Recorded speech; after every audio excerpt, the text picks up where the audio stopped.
The Red Laugh by Leonid Andreev. Translated by Alexandra Linden. Preface.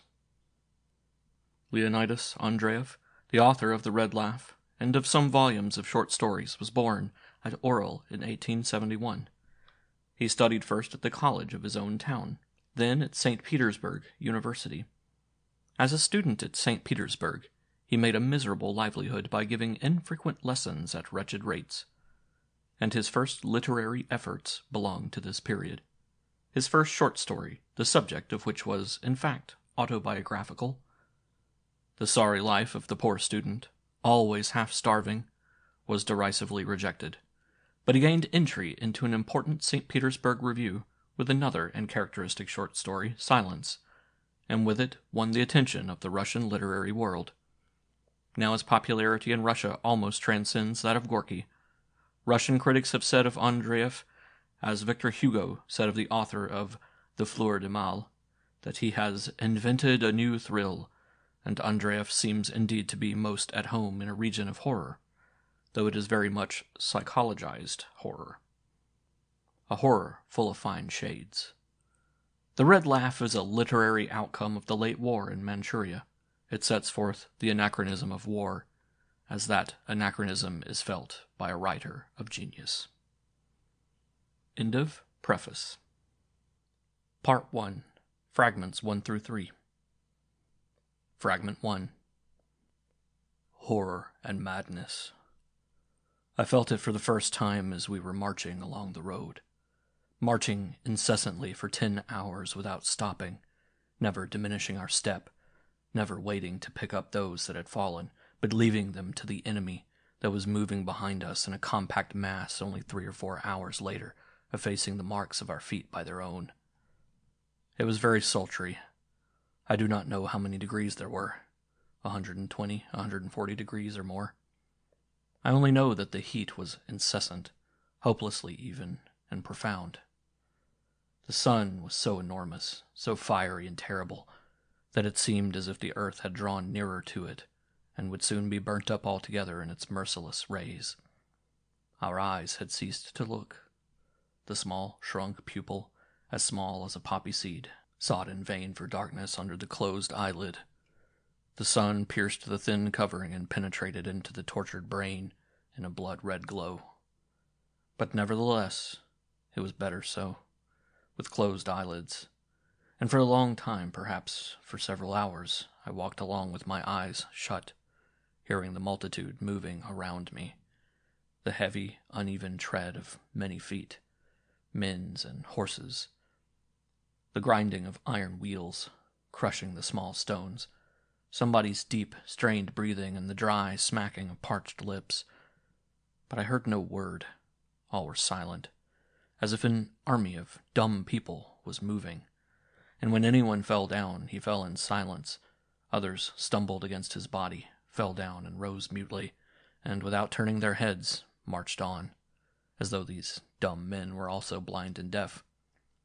I stumbled and fell several times, and then involuntarily opened my eyes, and all that I saw seemed a wild fiction, the terrible raving of a mad world. The air vibrated at a white-hot temperature. The stones seemed to be trembling silently, ready to flow, and in the distance at a curve of the road, the files of men, guns, and horses seemed detached from the earth, and trembled like a mass of jelly in their onward progress. And it seemed to me that they were not living people that I saw before me, but an army of incorporate shadows. The enormous, near-terrible sun lit up thousands of tiny blinding suns on every gun barrel and metal plate. And these suns, as fiery white and sharp as the white-hot points of the bayonets, crept into your eyes from every side. And the consuming, burning heat penetrated into your body, into your very bones and brain. And at times it seemed to me that it was not a head that swayed upon my shoulders, but a strange and extraordinary globe, heavy and light, belonging to somebody else, and horrible. And then I suddenly remembered my home, a corner of my room, a scrap of light blue wallpaper, and a dusty, untouched water bottle on my table. On my table, which has one leg shorter than the others, and had a small piece of paper folded under it. While in the next room, and I cannot see them, are my wife and little son. If I had had the power to cry out, I would have done so. So wonderful was this simple and peaceful picture, hastening whither I knew not, but feeling now neither heat nor fatigue. And I marched on thus for a long time through the endless mute files, past red, sunburnt necks, almost touching the helplessly lowered hot bayonets, when suddenly the thought of what I was doing, whither I was hastening, stopped me. I turned aside in the same hasty way, forced my way to the open, clambered across a gully, and sat down on a stone in a preoccupied manner, as if that rough, hot stone was the aim of all my strivings. And then I felt it for the first time. I clearly perceived that all these people, marching silently on in the glaring sun, torpid from fatigue and heat, swaying and falling, that they were all mad. They did not know whither they were going. They did not know what the sun was for. They did not know anything. It was not heads that they had on their shoulders, but strange and terrible globes. There, I saw a man in the same plight as I, pushing his way hurriedly through the rows and falling down. There, another, and a third. Suddenly a horse's head appeared above the throng with bloodshot and senseless eyes and a wide-open grinning mouth that only hinted at a terrible, unearthly cry. This head appeared, fell down, and for an instant the crowd stopped, growing denser in that spot. I could hear hoarse, hollow voices, then a shot, and again the silent, endless marching continued. An hour passed as I sat on that stone, but the multitude still moved on past me, and the air and earth and the distant phantom-like ranks trembled as before. And again the burning heat pierced my body, and I forgot what for an instant I had pictured to myself. And the multitudes moved on past me, but I did not know who they were. An hour ago I was alone on the stone, but now I was surrounded by a group of gray people, some lying motionless, perhaps dead. Others were sitting up and staring vacantly at those passing by. Some had guns and resembled soldiers. Others were stripped, almost naked, and the skin on their bodies was so livid that one did not care to look at it. Not far from me, someone was lying with his bared back upturned. One could see by the unconcerned manner in which he had buried his face in the sharp burning sand, by the whiteness of the palm of his upturned hand, that he was dead.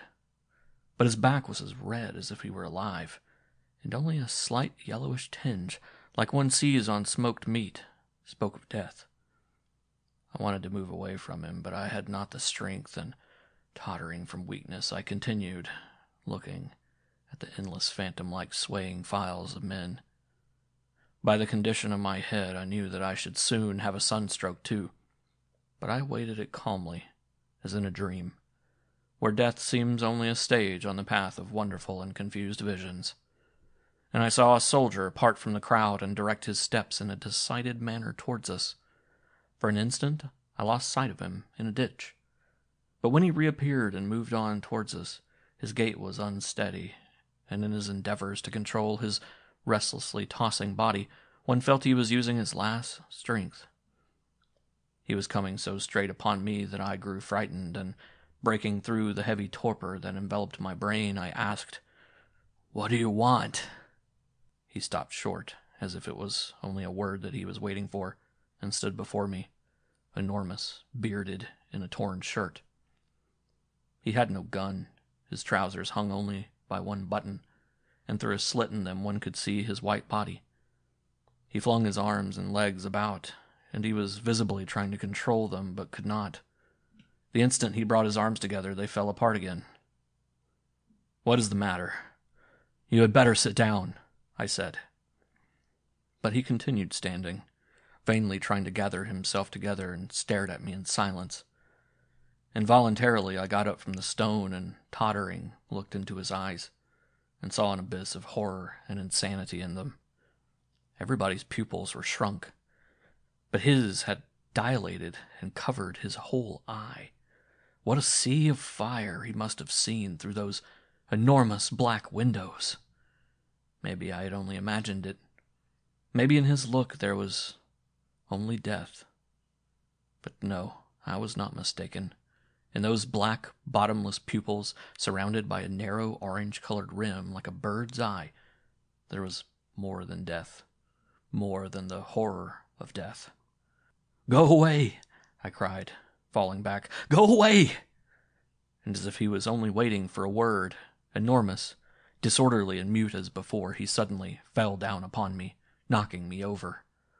With a shudder, I freed my legs from under him, jumped up, and longed to run. Somewhere away from men into the sunlit, unpeopled, and quivering distance, when suddenly on the left-hand side a cannon boomed forth from a hilltop, and directly after it 2 others, like an echo. And somewhere above our heads a shell flew past with a gladsome, many-voiced screech and howl. We were outflanked. The murderous heat, fear, and fatigue disappeared instantly. My thoughts cleared. My mind grew clear and sharp, and when I ran up out of breath to the files of men drawing up, I saw serene, almost joyous faces, heard hoarse but loud voices, orders, jokes. The sun seemed to have drawn itself up higher so as not to be in the way, and had grown dim and still. And again a shell, like a witch, cut the air with a gladsome screech. I came up. Fragment 2.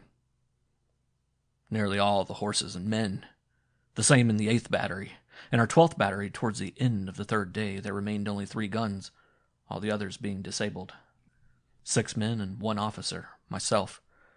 We had neither slept nor eaten for 20 hours. For 3 days and nights, a satanic roar and howl enveloped us in a cloud of insanity, isolated us from the earth, the sky, and ourselves.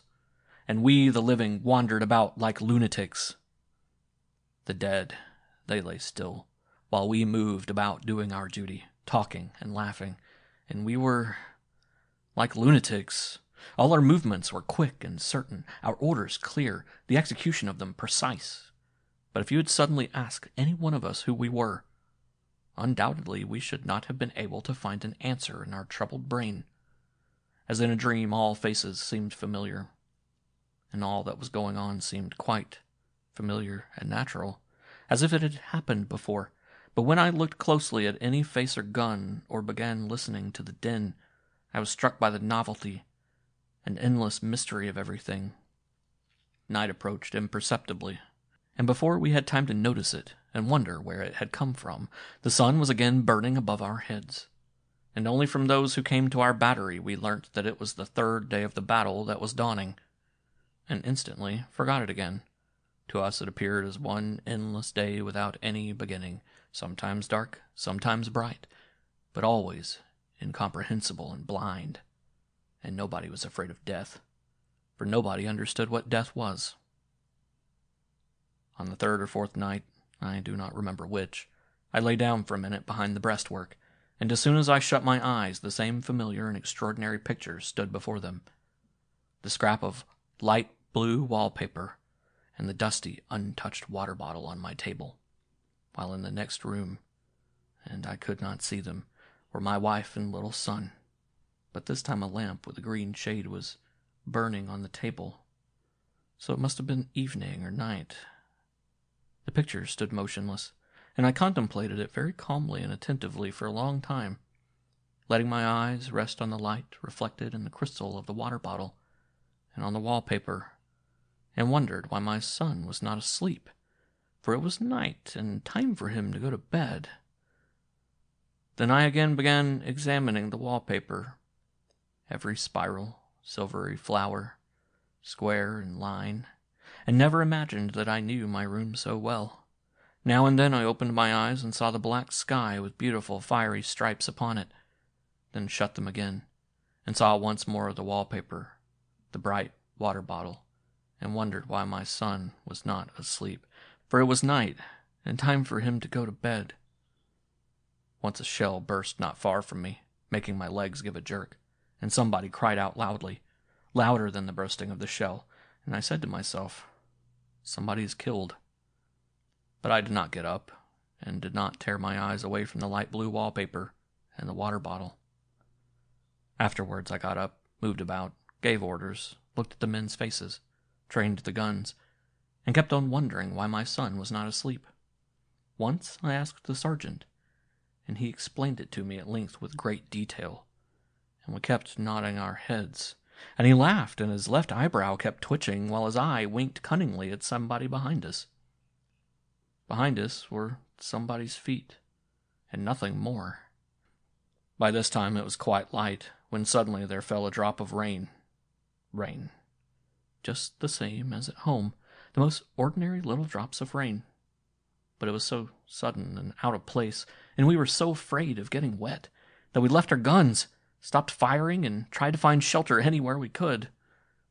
The sergeant, with whom I had only just been speaking, got under the gun carriage and dozed off, although he might have been crushed any minute. The stout artilleryman, for some reason or other, began undressing a corpse, while I began running about the battery in search of something, a cloak or an umbrella. And the same instant, over the whole enormous area where the rain cloud had burst, a wonderful stillness fell. A belated shrapnel shot shrieked and burst, and everything grew still. So still that one could hear the stout artilleryman panting, and the drops of rain splashing upon the stones and guns.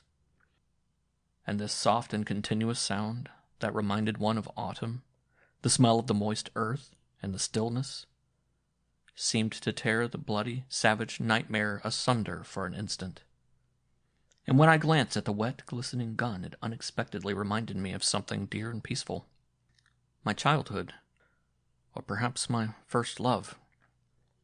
But in the distance a gun boomed forth particularly loud, and the spell of the momentary lull disappeared. The men began coming out of their hiding places as suddenly as they had hid themselves. A gun roared, then another, and once again the weary brain was enveloped by bloody, indissoluble gloom. And nobody noticed when the rain stopped. I only remember seeing the water rolling off the fat, sunken yellow face of the killed artilleryman. So I supposed it rained for rather a long time.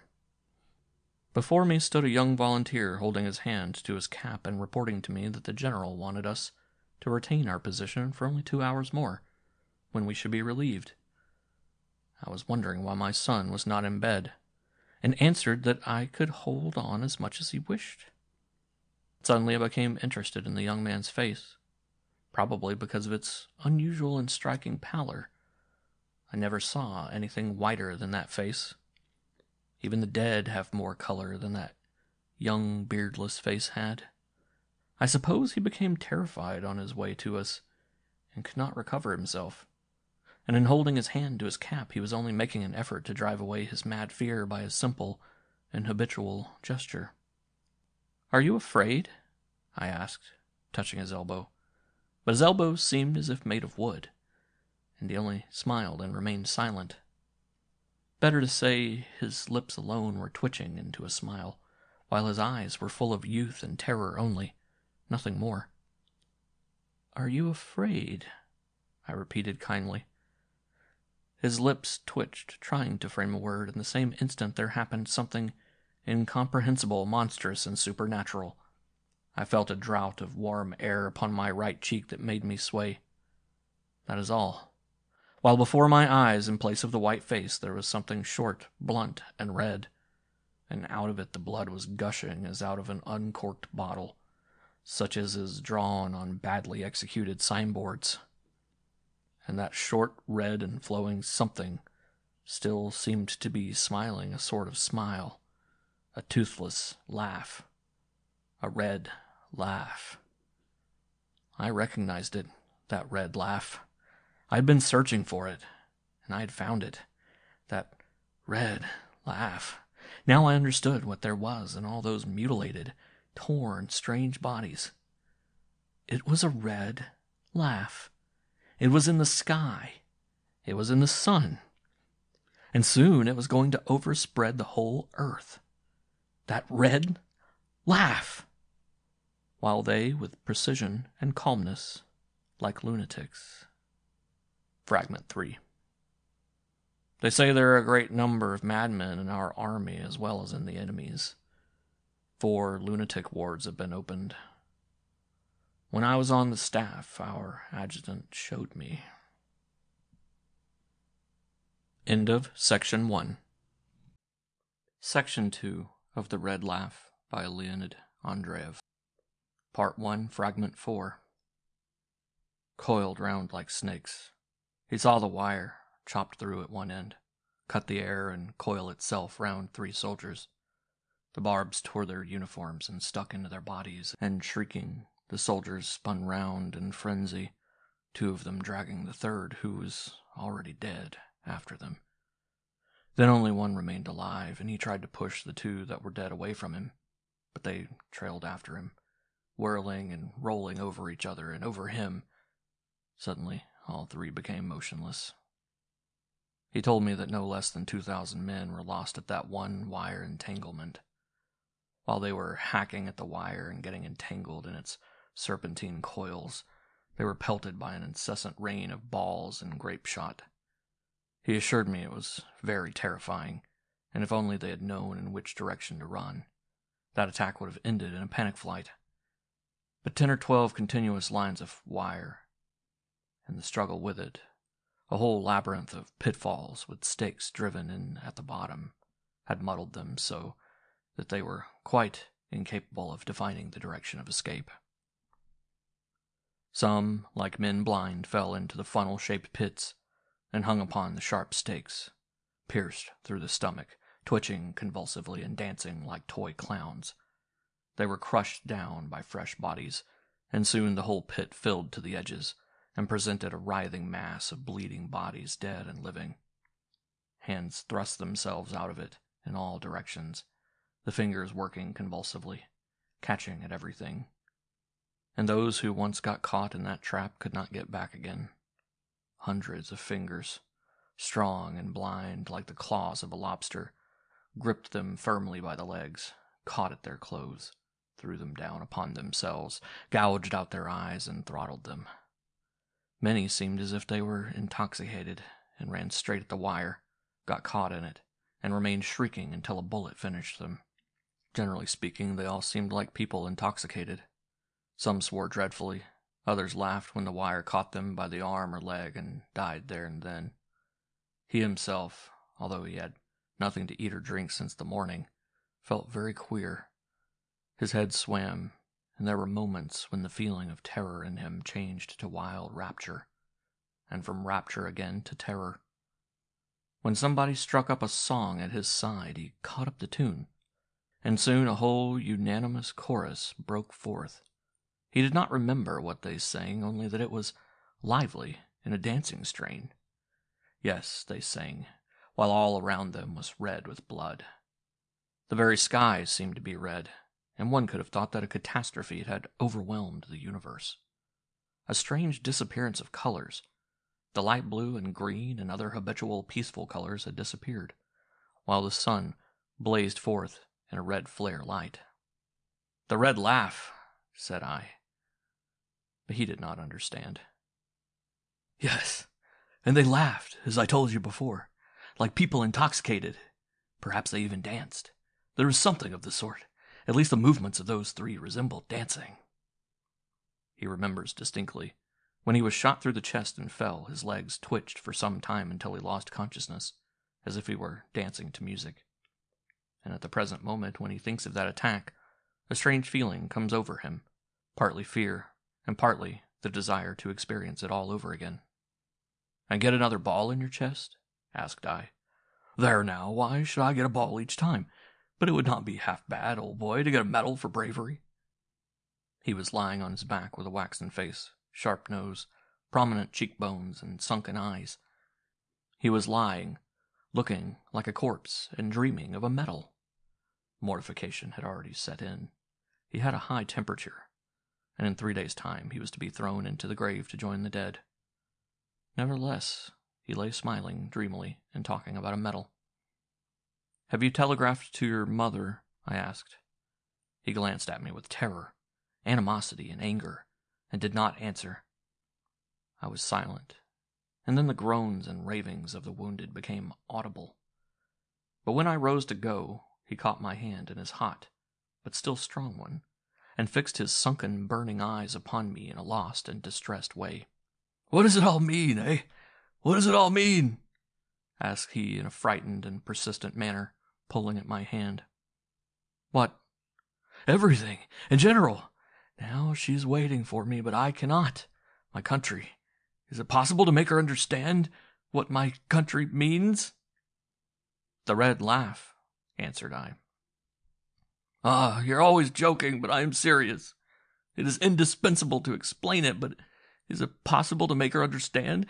If you only knew what she says in her letters, what she writes, and you know her words are gray-haired, and you—" He looked curiously at my head, pointed his finger, and suddenly breaking into a laugh, said, "Why, you've grown bald! Have you noticed it?" "There are no looking-glasses here." "Many have grown bald and gray. Look here, give me a looking-glass. Give me one. I feel white hair growing out of my head. Give me a looking-glass." He became delirious, crying and shouting out, and I left the hospital. That same evening we got up an entertainment, a sad and strange entertainment, at which, amongst the guests, the shadows of the dead assisted. We decided to gather in the evening and have tea, as if we were at home, at a picnic.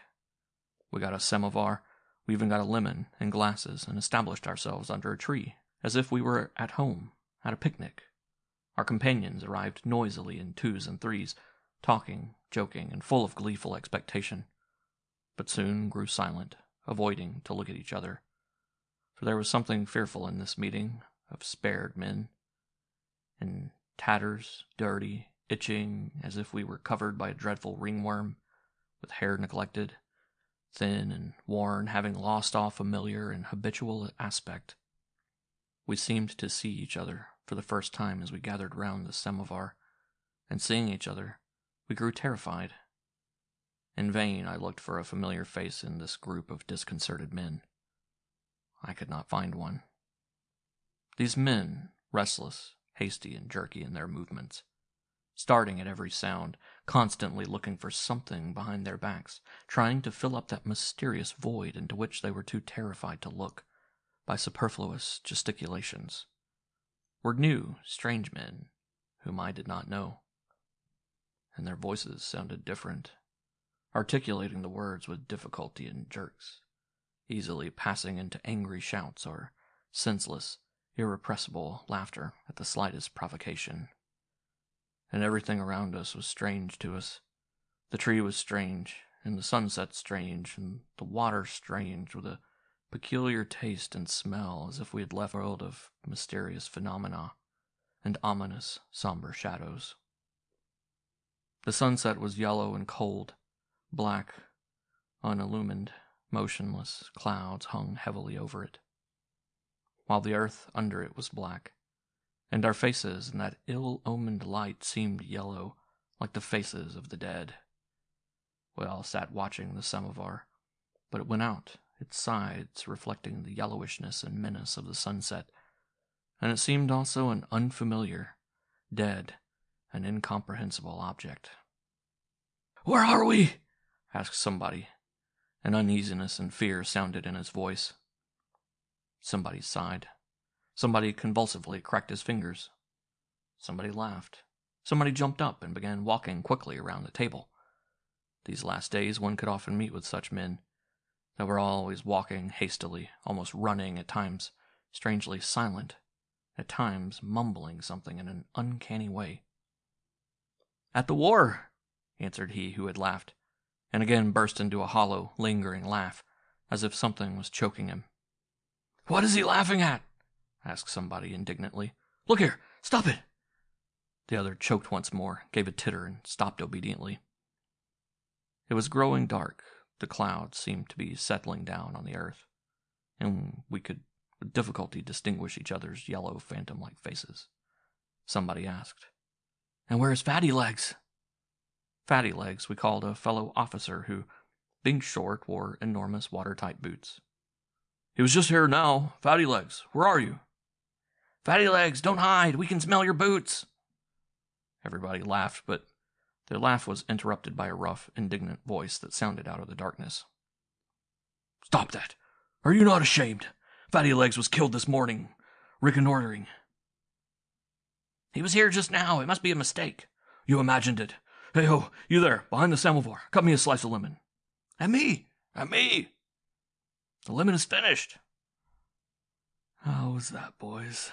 sounded a gentle, hurt voice, full of distress and almost crying. "Why, I only came for the sake of the lemon." The other again burst into a hollow and lingering laugh, and nobody checked him, but he soon stopped. He gave a snigger and was silent. Somebody said, "Tomorrow we begin the advance on the enemy." But several voices cried out angrily, "Nonsense! Advance on the enemy indeed!" "But you know yourself—" "Shut up! As if we cannot talk of something else." The sunset faded, the cloud lifted, and it seemed to grow lighter. The faces became more familiar, and he, who kept circling round us, grew calmer and sat down. "I wonder what it's like at home now," asked he, vaguely, and in his voice there sounded a guilty smile. And once again all became terrible, incomprehensible, and strange, so intensely so that we were filled with horror, almost to the verge of losing consciousness. And we all began talking and shouting at the same time, bustling about, moving our glasses, touching each other's shoulders, hands, knees, and all at once became silent, giving way before the incomprehensible. "At home?" cried somebody out of the darkness.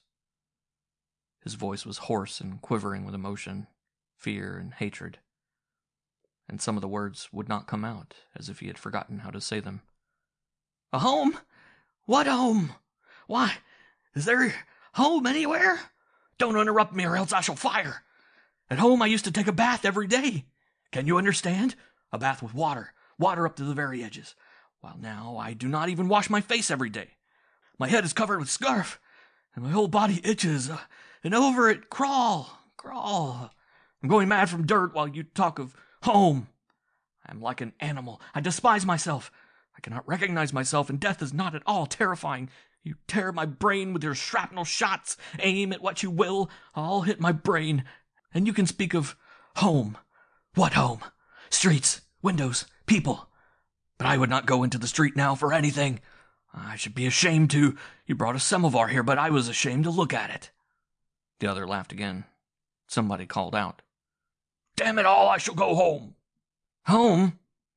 You don't understand what duty is." "Home? Listen, he wants to go home." There was a burst of laughter and of painful shouts, and again all became silent, giving way before the incomprehensible. And then not only I, but every one of us felt that. It was coming towards us out of those dark, mysterious, and strange fields. It was rising from out of those obscure, dark ravines where maybe the forgotten and lost among the stones were still dying. It was flowing from the strange, unfamiliar sky. We stood around the dying-out samovar in silence, losing consciousness from horror, while an enormous, shapeless shadow that had risen above the world looked down upon us from the sky with a steady and silent gaze. Suddenly, quite close to us, probably at the commander's house, music burst forth, and the frenzied, joyous, loud sounds seemed to flash out into the night and stillness.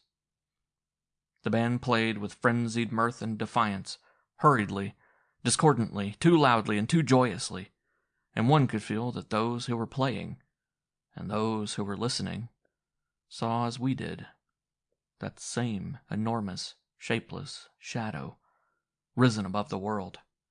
And it was clear the player on the trumpet carried in himself, in his very brain and ears, that same enormous dumb shadow. The abrupt and broken sound tossed about, jumping and running away from the others, quivering with horror and insanity in its lonesomeness. And the other sounds seemed to be looking round at it, so clumsily they ran, stumbling, falling, and again rising in a disorderly crowd. too loud, too joyous, too close to the black ravines, where most probably the forgotten and lost among the boulders were still dying. And we stood for a long time around the cold samovar, and were silent. End of Section 2. Section 3 of The Red Laugh by Leonid Andreev. Part 1, Fragment 5. I was already asleep when the doctor roused me by pushing me cautiously. I awoke and, jumping up, cried out as we all did when anybody wakened us, and rushed to the entrance of our tent. But the doctor held me firmly by the arm, excusing himself. "I frightened you. Forgive me. I know you wanted to sleep." 5 days and nights, I muttered, dozing off. I fell asleep and slept, as it seemed to me for a long time, when the doctor again began speaking, poking me cautiously in the ribs and legs. "But it is very urgent. Dear fellow, please, it is so pressing. I keep thinking that some of the wounded were left." "What wounded? Why, you were bringing them in the whole day long. Leave me in peace. It is not fair. I have not slept for 5 days. "Dear boy, don't be angry," muttered the doctor, awkwardly putting my cap on my head. "Everybody is asleep. It's impossible to rouse anybody. I've got hold of an engine and 7 carriages, but we're in want of men. I understand. Dear fellow, I implore you. Everybody is asleep, and everybody refuses. I'm afraid of falling asleep myself. I don't remember when I last slept. I believe I'm beginning to have hallucinations. There's a dear fellow. Put down your feet. Just one. There. The doctor was pale and tottering, and one could see that if he were only to lie down for an instant, he would fall asleep, and remain so without waking for several days running. My legs sank under me, and I am certain I fell asleep as I walked. So suddenly and unexpectedly appeared before us a row of black outlines, the engine and carriages.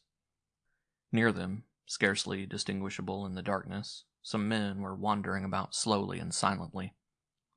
There was not a single light either on the engine or carriages, and only the shut ash-box threw a dim, reddish light onto the rails. What is this?" I asked, stepping back. "Why, we are going in the train. Have you forgotten? We are going in the train," muttered the doctor. The night was chilly, and he was trembling from cold, and as I looked at him, I felt the same rapid, tickling shiver all over my body. "Damn you!" I cried loudly, "just as if you couldn't have taken somebody else." "Hush! Please hush!" And the doctor caught me by the arm. Somebody out of the darkness said, "If you were to fire a volley from all the guns, nobody would stir. They are all asleep. One could go up and bind them all. Just now I passed quite close to the sentry. He looked at me and did not say a word, never stirred. I suppose he was asleep too. It's a wonder he does not fall down." He who spoke yawned and his clothes rustled. Evidently he was stretching himself. I leant against the side of the carriage, intending to climb up, and was instantly overcome by sleep. Somebody lifted me up from behind and laid me down while I began pushing him away with my feet, without knowing why. And again I fell asleep, hearing, as in a dream, fragments of a conversation. "At the 7th verst. Have you forgotten the lanterns? No, he won't go. Give them here. Back a little. That's it." The carriages were jerking backwards and forwards. Something was rattling, and gradually, because of all these sounds and because I was lying comfortably and quietly, sleep deserted me. But the doctor was sound asleep, and when I took him by the hand, it was like the hand of a corpse, heavy and limp. The train was now moving slowly and cautiously, shaking slightly as if groping its way. The student, acting as hospital orderly, lighted the candle in the lantern, lighting up the walls and the black aperture of the entrance, and said angrily, "Damn it! Much they need us by this time, but you had better wake him before he falls into a sound sleep, for then you won't be able to do anything with him. I know by myself." We roused the doctor, and he sat up, rolling his eyes vacantly. He tried to lie down again, but we did not let him. "It would be good to have a drop of vodka now," said the student. We drank a mouthful of brandy, and all sleepiness disappeared entirely. The big black square of the door began to grow pink, then red.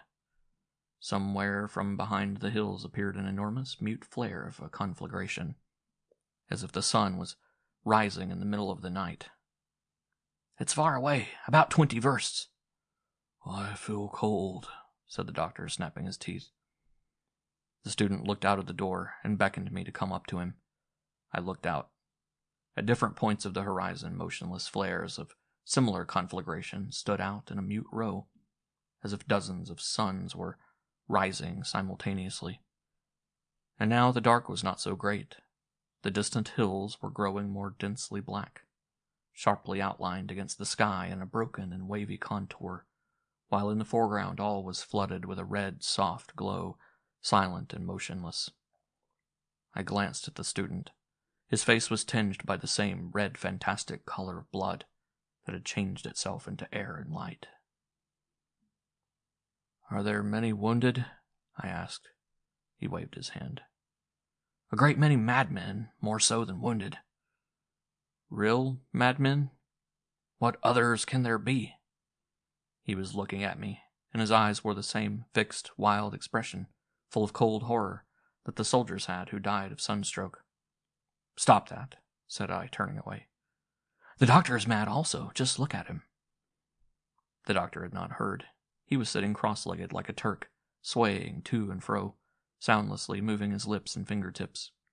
And in his gaze there was the same fixed, stupefied, blunt, stricken expression. "I feel cold," said he, and smiled. "Hang you all," cried I, moving away into a corner of the carriage. "What did you call me up for?" Nobody answered. The student stood gazing out at the mute, spreading glow, and the back of his head with its curly hair was youthful. And when I looked at him, I do not know why, but I kept picturing to myself a delicate woman's hand passing through that hair. And this image was so unpleasant that a feeling of hatred sprang up in my breast, and I could not look at him without a feeling of loathing. "How old are you?" I asked, but he did not turn his head and did not answer. The doctor kept on rocking himself. "I feel cold." "When I think," said the student without turning around, "when I think that there are streets, houses, a university—" He broke off, as if he had said all and was silent. Suddenly the train stopped almost instantaneously, making me knock myself against the wall, and voices were to be heard. We jumped out.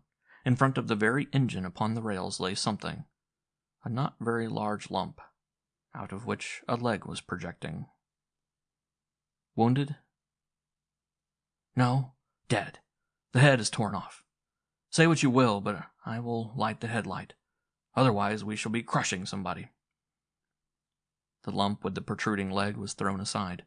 For an instant the leg lifted itself up, as if it wanted to run through the air, and all disappeared in a black ditch. The headlight was lit, and the engine instantly grew black. "Listen," whispered somebody, full of silent terror. How was it that we had not heard it before? From everywhere. The exact place could not be defined. A groan, unbroken and scraping, wonderfully calm in its breath, and even indifferent, as it seemed, was borne upon us. We had heard many cries and groans, but this resembled none of those heard before. On the dim reddish surface, our eyes could perceive nothing, and therefore the very earth and sky, lit up by a never-rising sun, seemed to be groaning. "The 5th verst," said the engine driver. "That is where it comes from." And the doctor pointed forwards. The student shuddered, and slowly turned towards us. "What is it? It's terrible to listen to."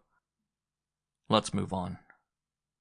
We walked along in front of the engine, throwing a dense shadow upon the rails. But it was not black, but of a dim red color, lit up by the soft, motionless flares that stood out mutely at the different points of the black sky. And with each step we made, that wild, unearthly groan that had no visible source grew ominously, as if it was the red air, the very earth and sky, that were groaning. In its ceaselessness and strange indifference it recalled at times the noise of grasshoppers in a meadow, the ceaseless noise of grasshoppers in a meadow on a warm summer day. And we came upon dead bodies, oftener and oftener. We examined them rapidly and threw them off the rails, those indifferent, calm, limp bodies that left dark, oily stains where the blood had soaked into the earth where they had lain. At first we counted them, but soon got muddled and ceased. They were many, too many for that ominous night that breathed cold and groans from each fiber of its being. "What does it mean?" cried the doctor, and threatened somebody with his fist. "Just listen!" We were nearing the 6th verse, and the groans were growing distinct and sharp, and we could almost feel the distorted mouths from which those terrible sounds were issuing.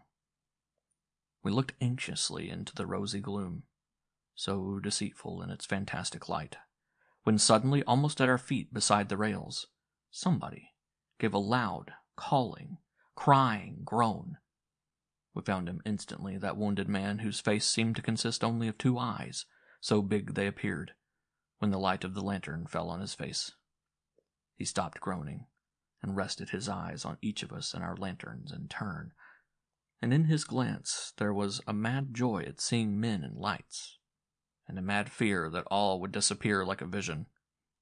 Perhaps he had seen men with lanterns bending over him many times, but they had always disappeared in a bloody, confused nightmare.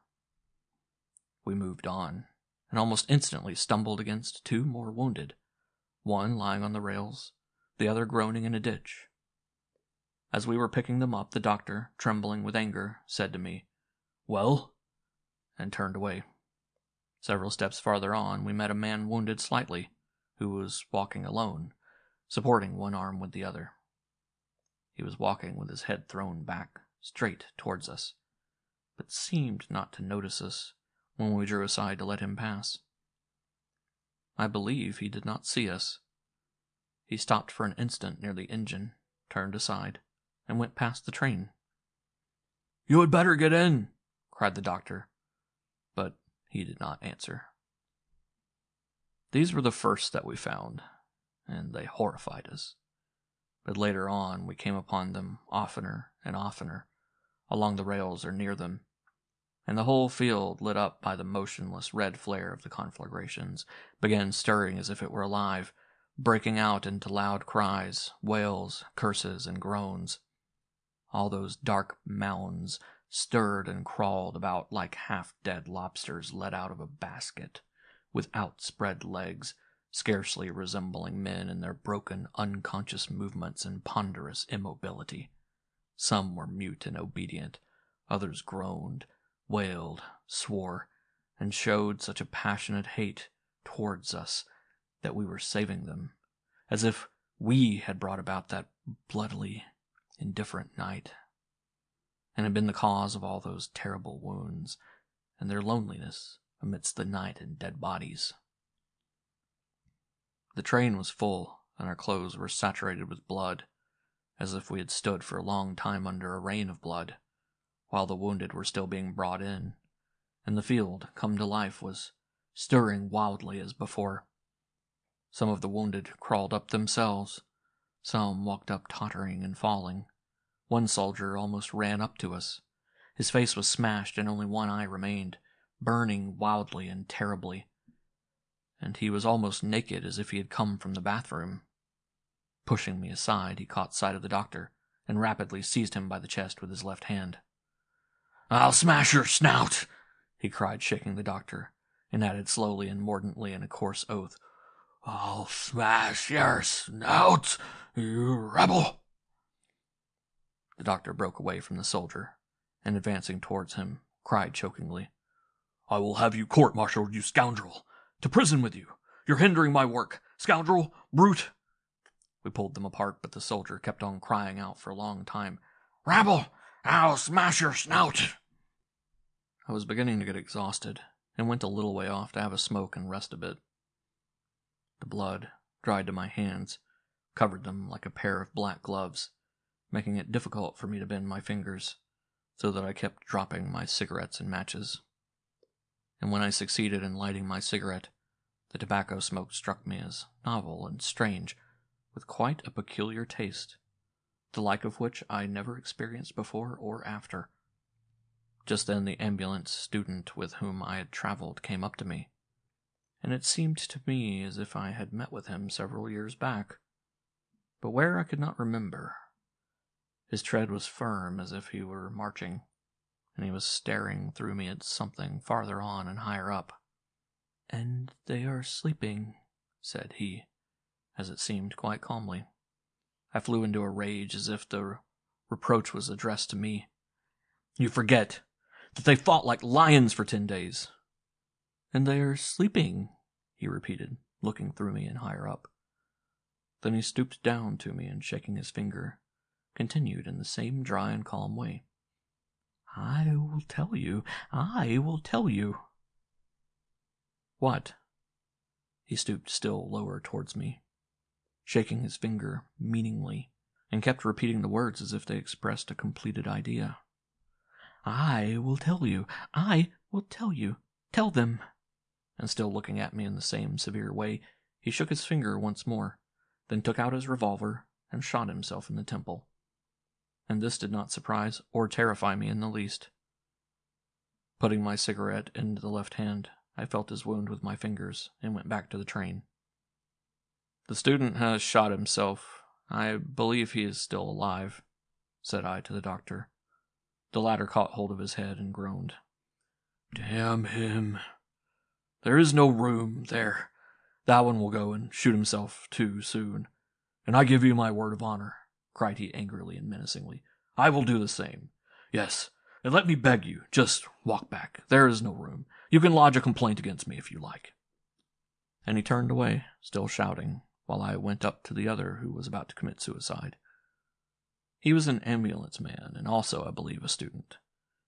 He stood, pressing his forehead against the wall of the carriage, and his shoulders shook with sobs. "Stop," said I, touching his quivering shoulder.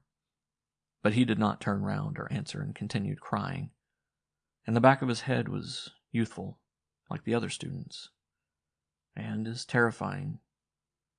And he stood in an absurd manner with his legs spread out like a person drunk who is sick, and his neck was covered with blood. Probably he had clutched it with his own hands. "Well?" said I impatiently. He pushed himself away from the carriage, and stooping like an old man with his head bent down, he went away into the darkness, away from all of us. I do not know why, but I followed him, and we walked along for a long time away from the carriages. I believe he was crying, and a feeling of distress stole over me, and I wanted to cry too. "Stop!" I cried, standing still. But he walked on, moving his feet ponderously, bent down, looking like an old man with his narrow shoulders and shuffling gait. And soon he disappeared in the reddish haze that resembled light and yet lit nothing. And I remained alone. To the left of me, a row of dim lights floated past. It was the train. I was alone, amidst the dead and dying. How many more remained? Near me all was still and dead, but farther on the field was stirring as if it were alive, or so it seemed to me in my loneliness. But the moan did not grow less. It spread along the earth, high-pitched, hopeless, like the cry of a child, or the yelping of thousands of castaway puppies, starving and cold. Like a sharp, endless, icy needle, it pierced your brain and slowly moved backwards and forwards, backwards and forwards. End of Section 3. Section 4 of The Red Laugh by Leonid Andreev. Part 1, Fragments 6 and 7. Fragment 6. They were our own men. During the strange confusion of all movements that reigned in both armies, our own and the enemy's, during the last month, frustrating all orders and plans, we were sure it was the enemy that was approaching us, namely, the Fourth Corps, and everything was ready for an attack. when somebody clearly discerned our uniforms, and 10 minutes later our guess had become a calm and happy certainty. They were our own men. They apparently had recognized us, too. They advanced quite calmly, and that calm motion seemed to express the same happy smile of an unexpected meeting. And when they began firing, we did not understand for some time what it meant, and still continued smiling, under a hail of shrapnel and bullets that poured down upon us, snatching away at one stroke hundreds of men.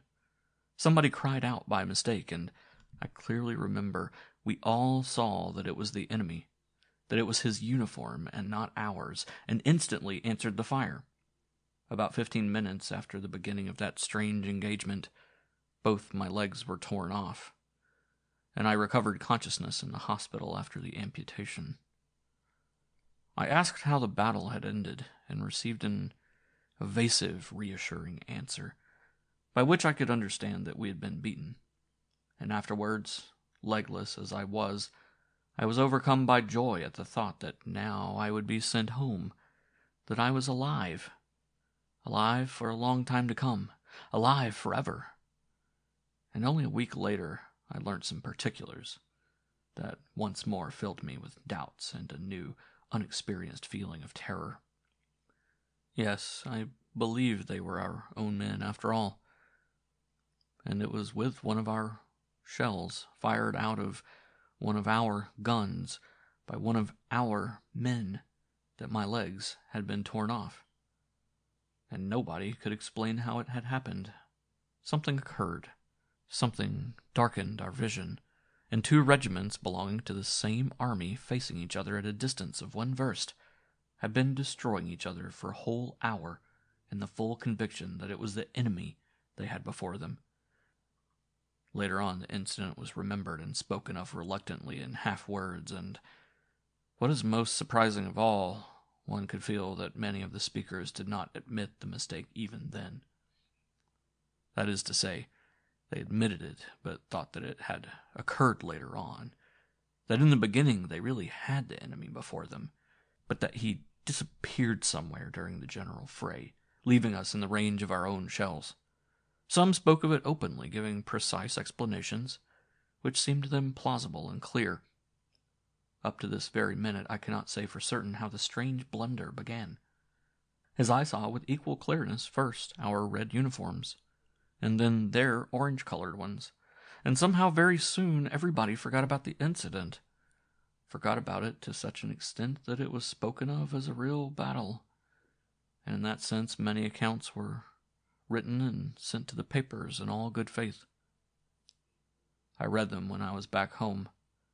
At first the public's attitude towards us, the wounded in that engagement, was rather strange. We seemed to be less pitied than those wounded in other battles. But soon even that disappeared too, and only new facts, similar to the one just described, and a case in the enemy's army when 2 detachments actually destroyed each other almost entirely, having come to a hand-to-hand fight during the night, gives me the right to think that a mistake did occur. Our doctor, the one that did the amputation, a lean, bony old man, tainted with tobacco smoke and carbolic acid, everlastingly smiled at something through his yellowish-gray thin mustache, said to me, winking his eye, "You're in luck to be going home. There's something wrong here." "What is it?" "Something's going wrong. In our time it was simpler." He had taken part in the last European war almost a quarter of a century back, and often referred to it with pleasure. But this war he did not understand, and, as I noticed, feared it. "Yes, there's something wrong," sighed he, and frowned, disappearing in a cloud of tobacco smoke. "I would leave too, if I could." And bending over me, he whispered through his yellow smoked mustache, "A time will come when nobody will be able to go away from here. Yes, neither I nor anybody." And in his old eyes, so close to me, I saw the same fixed, dull, stricken expression, and something terrible, unbearable, resembling the fall of thousands of buildings darted through my head, and growing cold from terror, I whispered, "The red laugh." And he was the first to understand me. He hastily nodded his head and repeated, "Yes, the red laugh." He sat down quite close to me, and looking round began whispering rapidly in a senile way, wagging his sharp gray little beard. "You are leaving soon, and I will tell you. Did you ever see a fight in an asylum? No? Well, I saw one, and they fought like sane people. You understand? Like sane people." He significantly repeated the last phrase several times. "Well, and what of that?" asked I, also in a whisper full of terror. "Nothing. Like sane people." "The red laugh," said I. "They were separated by water being poured over them." I remembered the rain that had frightened us so, and got angry. "You are mad, Doctor." "Not more than you. Not more than you in any case." He hugged his sharp old knees and chuckled, and, looking at me over his shoulder and still with the echo of that unexpected, painful laugh on his parched lips, he winked at me slyly several times, as if we too knew something very funny that nobody else knew. Then, with the solemnity of a professor of black magic giving a conjuring performance, he lifted his arm and, lowering it slowly, carefully touched with 2 fingers that part of the blanket under which my legs would have been if they had not been cut off. "And do you understand this?" he asked mysteriously. Then, in the same solemn and significant manner, he waved his hand towards the row of beds on which the wounded were lying and repeated, "And can you explain this?" "The wounded?" said I. "The wounded?" "The wounded," repeated he like an echo. "The wounded, legless and armless, with pierced sides, smashed-in chests, and torn-out eyes. You understand it? I am very glad. So I suppose you will understand this also."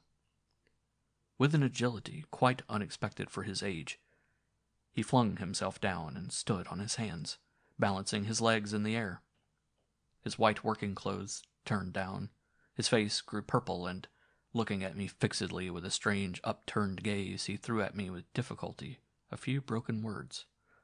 "And this, do you also understand?" "Stop," whispered I in terror, "or else I will cry out." He turned over in a natural position, sat down again near my bed, and, taking breath, remarked instinctively, "And nobody can understand it." "Yesterday they were firing again." "Yes, they were firing yesterday and the day before," said he, nodding his head affirmatively. "I want to go home," said I in distress. "Doctor, dear fellow, I want to go home. I cannot remain here any longer. At times I cannot bring myself to believe that I have a home, where it is so good." He was thinking of something and did not answer, and I began to cry. "My God, I have no legs. I used to love my bicycle so, to walk and run, and now I have no legs. I used to dance my boy on the right foot, and he laughed, and now... Curse you all! What shall I go home for? I am only 30. Curse you all!" And I sobbed and sobbed, as I thought of my dear legs, my fleet, strong legs. Who took them away from me? Who dared take them away? "Listen," said the doctor, looking aside. "Yesterday I saw a mad soldier that came to us. An enemy soldier. He was stripped almost naked, beaten, and scratched and hungry as an animal. His hair was unkempt as ours is, and he resembled a savage, primitive man or monkey. He waved his arms about, made grimaces, sang and shouted and wanted to fight. He was fed and driven out again, into the open country. Where could we have kept him? Days and nights they wandered about the hills, backwards and forwards in all directions, keeping to no path, having no aim or resting place, all in tatters like ominous phantoms. They wave their arms, laugh, shout and sing, and when they come across anybody they begin to fight, or maybe without noticing each other, pass by. What do they eat?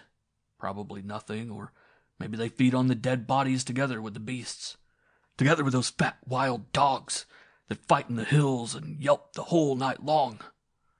At night they gather about the fires like monstrous moths or birds awakened by a storm, and you need only light a fire to have in less than half an hour a dozen noisy, tattered wild shapes, resembling chilled monkeys, gathering around it.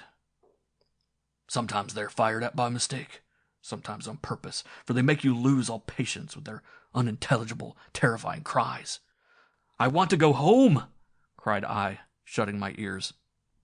But new terrible words, sounding hollow and phantom-like, as if they were passing through a layer of wadding, kept hammering at my brain. They are many. They die by hundreds in the precipices and pitfalls.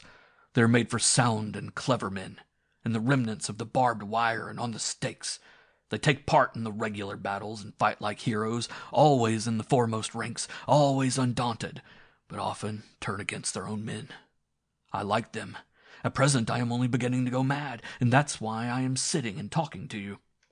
But when my senses leave me entirely, I will go out into the open country. I will go out into the open country, and I will give a call. I will give a call. I will gather those brave ones, those knights errant, around me, and declare war to the whole world. We will enter the towns and villages in a joyous crowd, with music and songs, leaving in our wake a trail of red, in which everything will whirl and dance like fire. Those that remain alive will join us, and our brave army will grow like an avalanche and will cleanse the whole world. Who said that one must not kill, burn, or rob? He was shouting now, that mad doctor, and seemed to have awakened by his cries the slumbering pain of all those around him, with their ripped-open chests and sides, torn-out eyes and cut-off legs, the ward filled with a broad, rasping, crying groan, and from all sides pale, yellow, exhausted faces, some eyeless, some so monstrously mutilated that it seemed as if they had returned from hell, turned towards us, and they groaned and listened, and a black, shapeless shadow, risen up from the earth, peeped in cautiously through the open door, while the mad doctor went on shouting, stretching out his arms. "Who said one must not kill, burn, or rob? We will kill and burn and rob. We, a joyless, careless band of braves, we will destroy all. Their buildings, universities, and museums, and Mary's children, full of fiery laughter. We will dance on the ruins. I will proclaim the madhouse our fatherland. All those that have not gone mad, our enemies and madmen. And when I, great, unconquerable, and joyous, will begin to reign over the whole world, its sole lord and master, what a glad laugh will ring over the whole universe." "The red laugh!" cried I, interrupting him. "Help! Again I hear the red laugh." "Friends," continued the doctor, addressing himself to the groaning, mutilated shadows, "friends, we shall have a red moon and a red sun, and the animals will have a merry red coat, and we will skin all those that are too white. You have not tasted blood? It is slightly sticky and slightly warm, but it is red, and has such a red, merry laugh." Fragment 7. It was godless and unlawful. The Red Cross is respected by the whole world as a thing sacred, and they saw that it was a train full of harmless wounded, and not soldiers, and they ought to have warned us of the mine. The poor fellows, they were dreaming of home. End of Section 4. Section 5 of The Red Laugh by Leonid Andreev. Part 1, Fragments 8 and 9. Fragment 8. Around a samovar, around a real samovar, out of which the steam was rising as out of an engine. The glass on the lamp had even grown dim. There was so much steam. And the cups were the same, blue outside and white inside. Very pretty little cups. A wedding present. My wife's sister gave them. She is a very kind and good woman." "Is it possible they are all whole?" asked I, incredulously, mixing the sugar in my glass with a clean silver spoon. "One was broken," said my wife absently. She was holding the tap open just then, and the water was running out easily and prettily. I laughed. "What's it about?"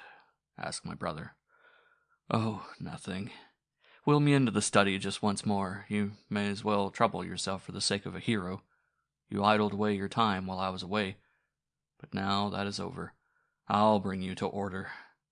And I began singing, as a joke, of course. "My friends were bravely hurrying towards the foe." They understood the joke and smiled. Only my wife did not lift up her face. She was wiping the cups with a clean, embroidered cloth.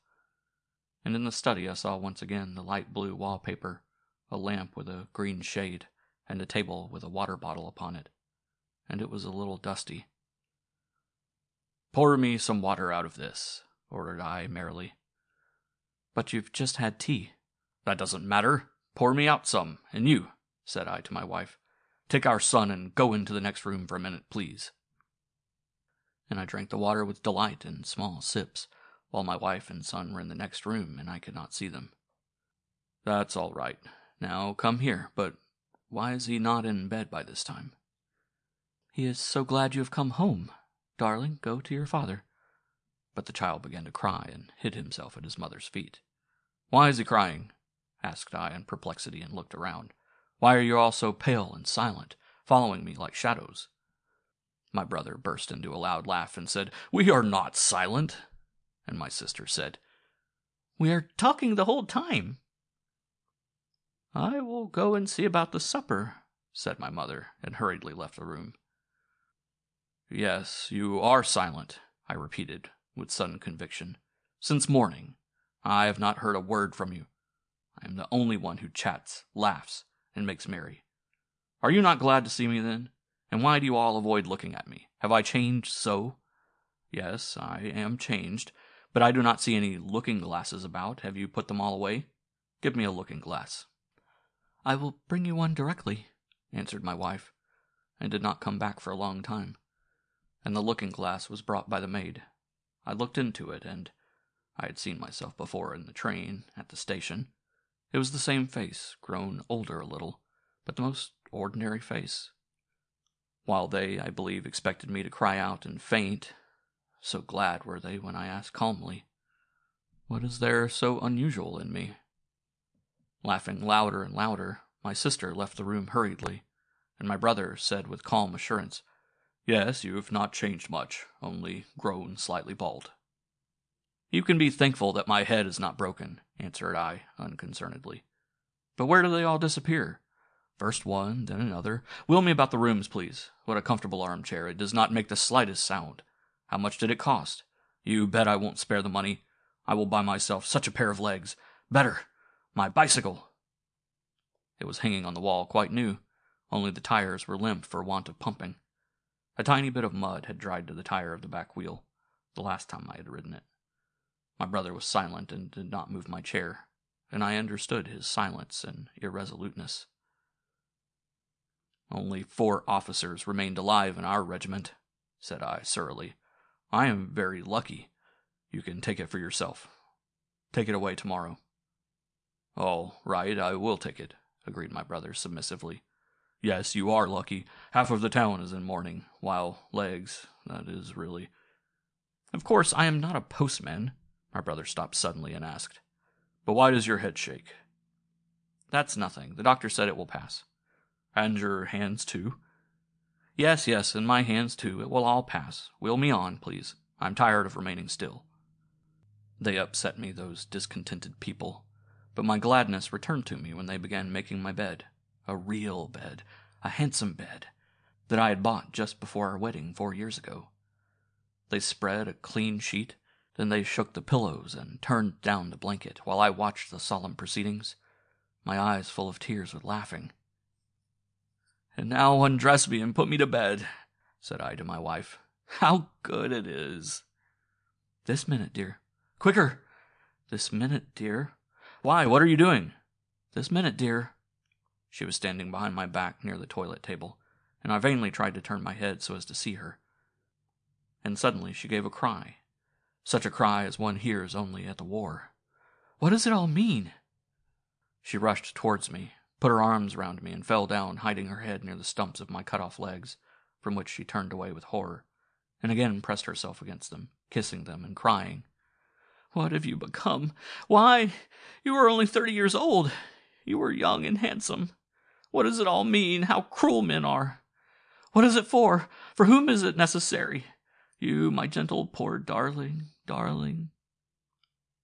At her cry, they all ran up, my mother, sister, nurse, and they all began crying and saying something or other, and fell at my feet, wailing, while on the threshold stood my brother, pale, terribly pale, with a trembling jaw, and cried out in a high-pitched voice, "I shall go mad with you all! I shall go mad!" While my mother groveled at my chair and had not the strength to cry, but only gasped, beating her head against the wheels. And there stood the clean bed with the well-shaken pillows and turned-down blanket, the same bed that I bought just before our wedding 4 years ago. Fragment 9. I was sitting in a warm bath, while my brother was pacing up and down the small room in a troubled manner, sitting down, getting up again, catching hold of the soap and towel, bringing them close up to his short-sighted eyes, and again putting them back in their places. At last he stood up with his face to the wall, and, picking at the plaster with his finger, continued hotly, "Judge for yourself. One cannot teach people mercy, sense, logic, teach them to act consciously for tens and hundreds of years running with impunity, and in particular to act consciously. One can become merciless, lose all sensitiveness, get accustomed to blood and tears and pain. For instance, butchers, and some doctors and officers do.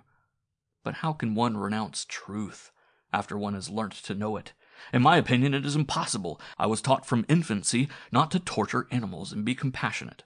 All the books that I read told me the same, and I am painfully sorry for all those that suffer at your cursed war. But time passes, and I am beginning to get accustomed to all those deaths, sufferings, and all this blood. I feel that I am getting less sensitive, less responsive in my everyday life, and respond only to great stimulants. But I cannot get accustomed to war. My brain refuses to understand and explain a thing that is senseless in its basis. Millions of people gather at one place and, giving their actions order and regularity, kill each other. And it hurts everybody equally, and all are unhappy. What is it if not madness?" My brother turned round and looked at me inquiringly with his short-sighted, artless eyes. "The red laugh," said I merrily, splashing about.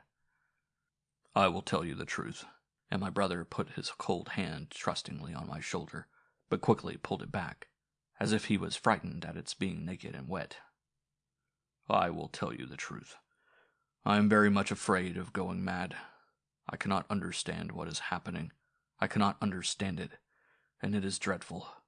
If only anybody could explain it to me, but nobody can. You were at the front. You saw it all. Explain it to me." "Deuce take you," answered I jokingly, splashing about. "There, and you too," said my brother sadly. "Nobody is capable of helping me. It's dreadful. And I am beginning to lose all understanding of what is permissible and what is not, what has sense and what is senseless. If I were to seize you suddenly by the throat, at first gently as if caressing you, and then firmly, and strangle you, what would that be?" "You are talking nonsense. Nobody does such things." My brother rubbed his cold hands, smiled softly, and continued, "When you were away, there were nights when I did not sleep, could not sleep, and strange ideas entered my head. To take a hatchet, for instance, and go and kill everybody. Mother, sister, the servants, our dog. Of course, they were only fancies, and I would never do so." "I should hope not," smiled I, splashing about. "Then again, I am afraid of knives, of all that is sharp and shining. It seems to me that if I were to take up a knife, I should certainly kill somebody with it. Now, is it not true? Why should I not plunge it into somebody, if it were sharp enough?" "The argument is sufficient. What a queer fellow you are, brother. Just open the hot water tap. My brother opened the tap, let in some hot water, and continued. Then again, I am afraid of crowds, of men where many of them gather together. When of an evening I hear a noise in the street, a loud shout, for instance, I start and believe that a massacre has begun. When several men stand together, and I cannot hear what they are talking about, it seems to me that they will suddenly cry out, fall upon each other, and blood will flow. And you know... He bent mysteriously towards my ear. The papers are full of murders. Strange murders. It is all nonsense that there are as many brains as there are men. Mankind has only one intellect, and it is beginning to get muddled. Just feel my head, how hot it is. It is on fire, and sometimes it gets cold and everything freezes in it, grows benumbed and changes into a terrible, dead-like piece of ice. I must go mad. Don't laugh, brother. I must go mad. A quarter of an hour has passed. It's time for you to get out of your bath. A little bit more, just a minute. It was so good to be sitting again in that bath and listening to the well-known voice without reflecting upon the words, and to see all the familiar, simple, and ordinary things around me. The brass, slightly green tap, the walls with the familiar pattern, and all the photographic outfit laid out in order upon the shelves. I would take up photography again, take simple, peaceful landscapes and portraits of my son walking, laughing, and playing. One could do that without legs, and I would take up my writing again, about clever books, the progress of human thought, beauty, and peace. Ho, ho, ho, roared I, splashing about. What is the matter with you? Asked my brother, growing pale and full of fear.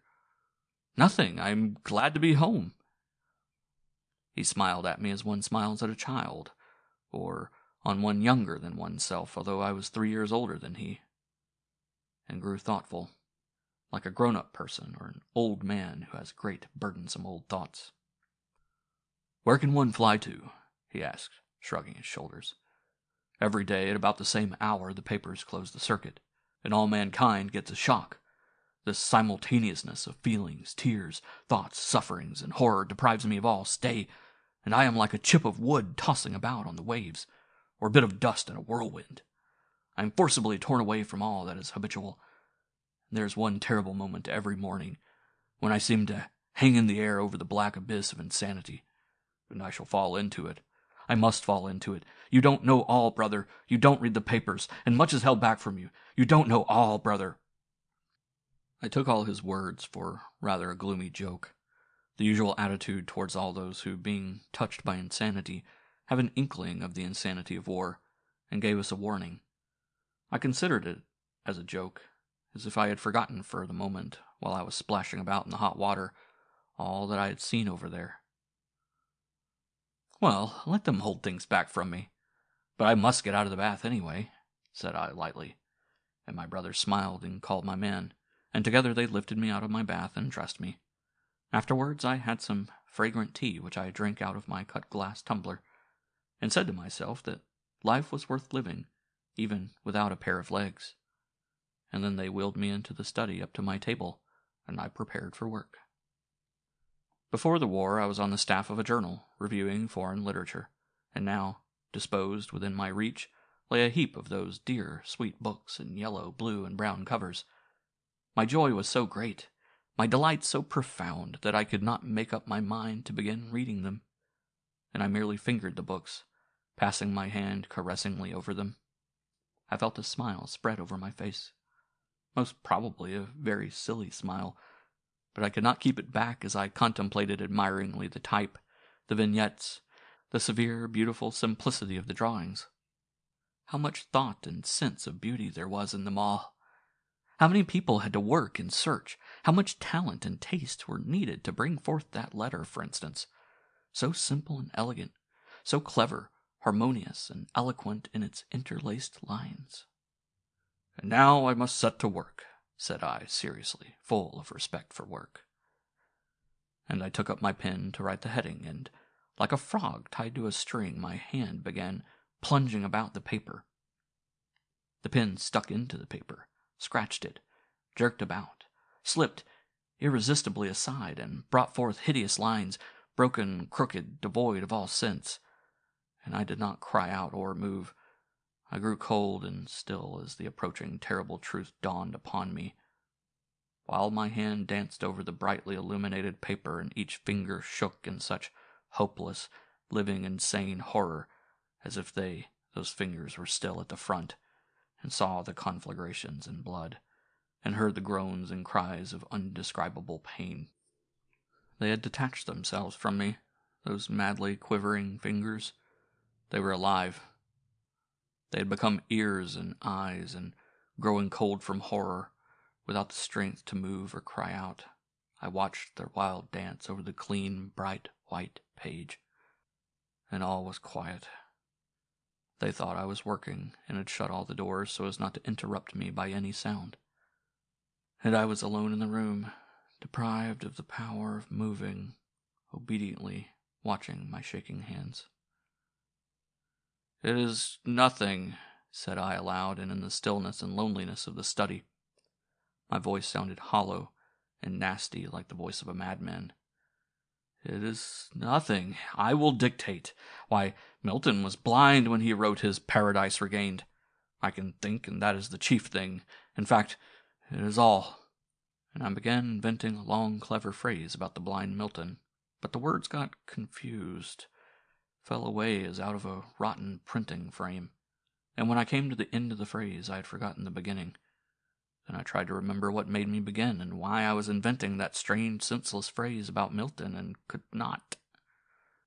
"Paradise regained, paradise regained," I repeated, and could not understand what it meant. And then I saw that I often forgot very many things, that I had become strangely absent-minded and confused familiar faces, that I forgot words even in a simple conversation. And sometimes, remembering a word, I could not understand its meaning. And I clearly pictured to myself my daily existence.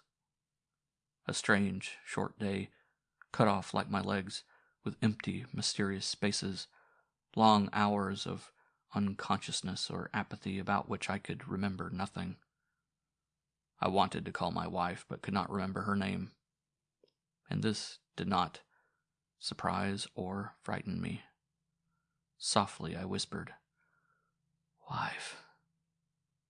The incoherent, unusual word sounded softly and died away without bringing any response. And all was quiet. They were afraid of disturbing me at my work by any careless sound, and all was quiet. A perfect study for a savant. Cozy, quiet, disposing one to meditation and creative energy. Dear ones, how solicitous they are of me, I thought tenderly. An inspiration, sacred inspiration, came to me. The sun burst forth in my head, and its burning creative rays darted over the whole world, dropping flowers and songs, and I rode on through the whole night feeling no exhaustion but soaring freely on the wings of mighty sacred inspiration. I was writing something great, something immortal. Flowers and songs, flowers and songs. End of Section 5. Section 6 of The Red Laugh by Leonid Andreev. Part 2, Fragments 10 through 12. Fragment 10. Happily, he died last week on Friday. I say happily, and repeat that my brother's death was a great blessing to him.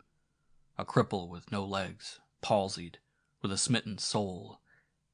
He was terrible and piteous to his senseless, creative ecstasy. Ever since that night he wrote for 2 months, without leaving his chair, refusing all food, weeping and scolding whenever we wheeled him away from his table even for a short time. He moved his dry pen over the paper with wonderful rapidity, throwing aside page after page, and kept on writing and writing. Sleep deserted him, and only twice did we succeed in putting him to bed for a few hours, thanks to a strong narcotic. But later, even a narcotic was powerless to conquer his senseless, creative ecstasy. At his order, the curtains were kept drawn over all the windows the whole day long, and the lamp was allowed to burn, giving the illusion of night, while he rode on, smoking one cigarette after another. Apparently he was happy, and I never happened to meet any healthy person with such an inspired face. The face of a prophet or of a great poet. He became extremely emaciated, with the waxen transparency of a corpse or of an ascetic, and his hair grew quite gray. He began his senseless work, a comparatively young man, but finished it an old one.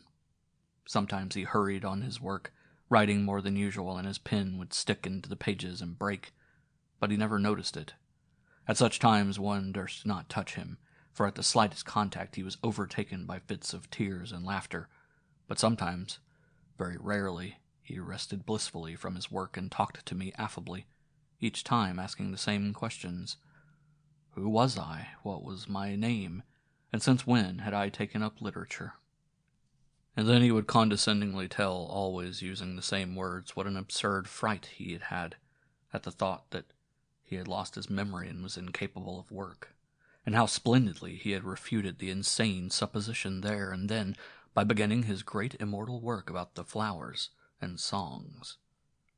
Of course, I do not count upon being recognized by my contemporaries, he would say proudly and unassumingly at the same time, putting his trembling hand on the heap of empty sheets. But the future will understand my idea. He never once remembered the war or his wife and son. The mirage of his endless work engrossed his attention so undividedly that it is doubtful whether he was conscious of anything else. One could walk and talk in his presence. He noticed nothing, and not for an instant did his face lose its expression of terrible tension and inspiration. In the stillness of the night, when everybody was asleep and he alone wove untiringly the endless thread of insanity, he seemed terrible, and only his mother and I ventured to approach him. Once I tried to give him a pencil instead of his dry pen, thinking that perhaps he really wrote something, but on the paper there remained only hideous lines, broken, crooked, devoid of any sense, and he died in the night at his work. I knew my brother well, and his insanity did not come as a surprise to me.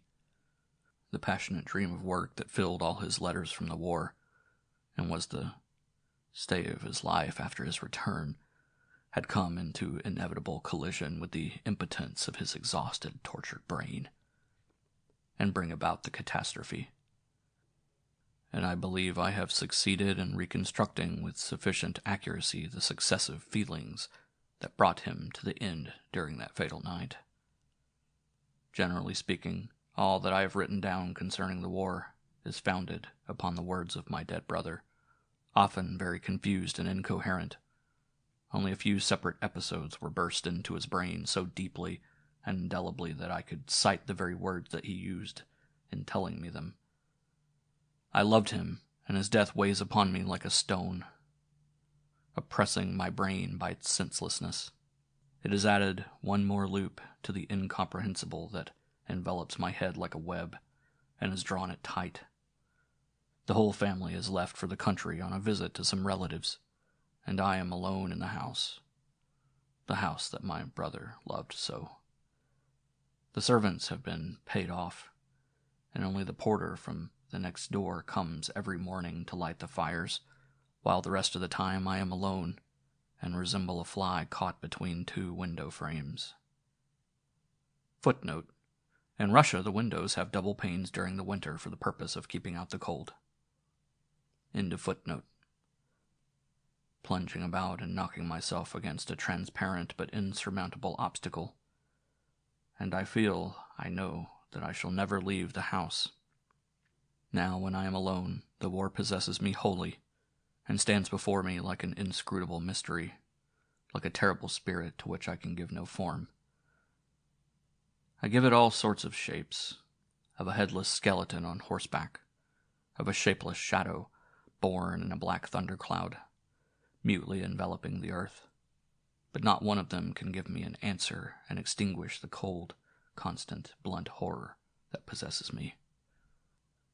I do not understand war, and I must go mad like my brother, like the hundreds of men that are sent back from there, and this does not terrify me. The loss of reason seems to me honorable, like the death of a sentry at his post. But the expectancy, the slow and infallible approach of madness, the instantaneous feeling of something enormous falling into an abyss, the unbearable pain of tortured thought. My heart has grown benumbed. It is dead, and there is no new life for it but thought. It is still alive, still struggling, once mighty as Samson, but now helpless and weak as a child, and I am sorry for my poor thought. There are moments when I cannot endure the torture of those iron clasps that are compressing my brain. I feel an irrepressible longing to run out into the street, into the marketplace, where there are people, and cry out, "Stop the war this instant, or else!" But what else is there? Are there any words that can make them come to their senses? Words, in answer to which one cannot find just such other loud and lying words? Or must I fall upon my knees before them and burst into tears? But then hundreds of thousands are making the earth resound with their weeping. But does that change anything? Or perhaps kill myself before them all? Kill myself. Thousands are dying every day, but does that change anything? And when I feel my impotence, I am seized with rage. The rage of war, which I hate. Like the doctor, I long to burn down their houses with all their treasures, their wives and children, to poison the water which they drink, to raise all the killed from their graves and throw the corpses into their unclean houses, on to their beds. Let them sleep with them, as with their wives or mistresses. Oh, if only I were the devil! I would transplant all the horrors that hell exhales onto their earth. I would become the lord of all their dreams, and when they crossed their children with a smile before falling asleep, I would rise up before them a black vision. Yes, I must go mad. Only let it come quicker. Let it come quicker. Fragment 11. Prisoners, a group of trembling, terrified men. When they were let out of the train, the crowd gave a roar. The roar of an enormous, savage dog whose chain is too short and not strong enough. The crowd gave a roar and was silent, breathing deeply while they advanced in a compact group with their hands in their pockets, smiling with their white lips as if currying favor, and stepping out in such a manner as if somebody was just going to strike them with a long stick under their knees from behind. But one of them walked at a short distance from the others, calm, serious, without a smile, and when my eyes met his black ones, I saw bare open hatred in them. I saw clearly that he despised me and thought me capable of anything. If I were to begin killing him, unarmed as he was, he would not have cried out or tried to defend or right himself. He considered me capable of anything. I ran along together with the crowd to meet his gaze once more, and only succeeded as they were entering a house. He went in the last, letting his companions pass before him, and glanced at me once more. And then I saw such pain, such an abyss of horror and insanity in his big black eyes, as if I had looked into the most wretched soul on earth. "Who is that with the eyes?" I asked of a soldier of the escort. "An officer, a madman. There are many such." "What is his name?" "He does not say, and his countrymen don't know him. A stranger they picked up. He has been saved from hanging himself once already. But what is there to be done?" And the soldier made a vague gesture and disappeared in the door. And now this evening I am thinking of him. He is alone amidst the enemy, who in his opinion are capable of doing anything with him. And his own people do not know him. He keeps silence and waits patiently for the moment when he will be able to go out of this world altogether. I do not believe that he is mad, and he is no coward. He was the only one who held himself with dignity in that group of trembling, terrified men, whom apparently he does not regard as his own people. What is he really thinking about? What a depth of despair must be in the soul of that man who, dying, does not wish to name himself. Why give his name? He is done with life and men. He has grasped their real value and notices none around him, either his own people or strangers, shout, rage, and threaten as they will. I made inquiries about him. He was taken in the last terrible battle, during which several tens of thousands of men lost their lives, and he showed no resistance when he was being taken prisoner. He was unarmed for some reason or other, and when the soldier, not having noticed it, struck him with his sword, he did not get up or try to act in self-defense. But the wound, unhappily for him, was a slight one. But maybe he is really mad? The soldier said there were many such. Fragment 12. It is beginning. When I entered my brother's study yesterday evening, he was sitting in his armchair at his table heaped with books. The hallucination disappeared the moment I lighted a candle, but for a long time I could not bring myself to sit down in the armchair that he had occupied. At first it was terrifying. The empty rooms in which one was constantly hearing rustlings and crackings were the cause of this dread. But afterwards I even liked it. Better he than somebody else. Nevertheless, I did not leave the armchair the whole evening. It seemed to me that if I were to get up, he would instantly sit down in my place. And I left the room very quickly without looking round. The lamps ought to have been lit in all the rooms, but was it worthwhile? It would have been perhaps worse if I had seen anything by lamplight. As it was, there was still room for doubt. Today I entered with a candle, and there was nobody in the armchair. Evidently it must have been only a shadow. Again I went to the station. I go there every morning now, and saw a whole carriage full of our mad soldiers. It was not open, but shunted onto another line, and I had time to see several faces through the windows. They were terrible, especially one, fearfully drawn, the color of a lemon, with an open black mouth and fixed eyes. It was so like a mask of horror that I could not tear my eyes away from it, and it stared at me the whole of it, and was motionless, and glided past together with the moving carriage, just as motionless, without the slightest change, never transferring its gaze for an instant. If it were to appear before me this minute in that dark door, I do not believe I should be able to hold out. I made inquiries. There were 22 men.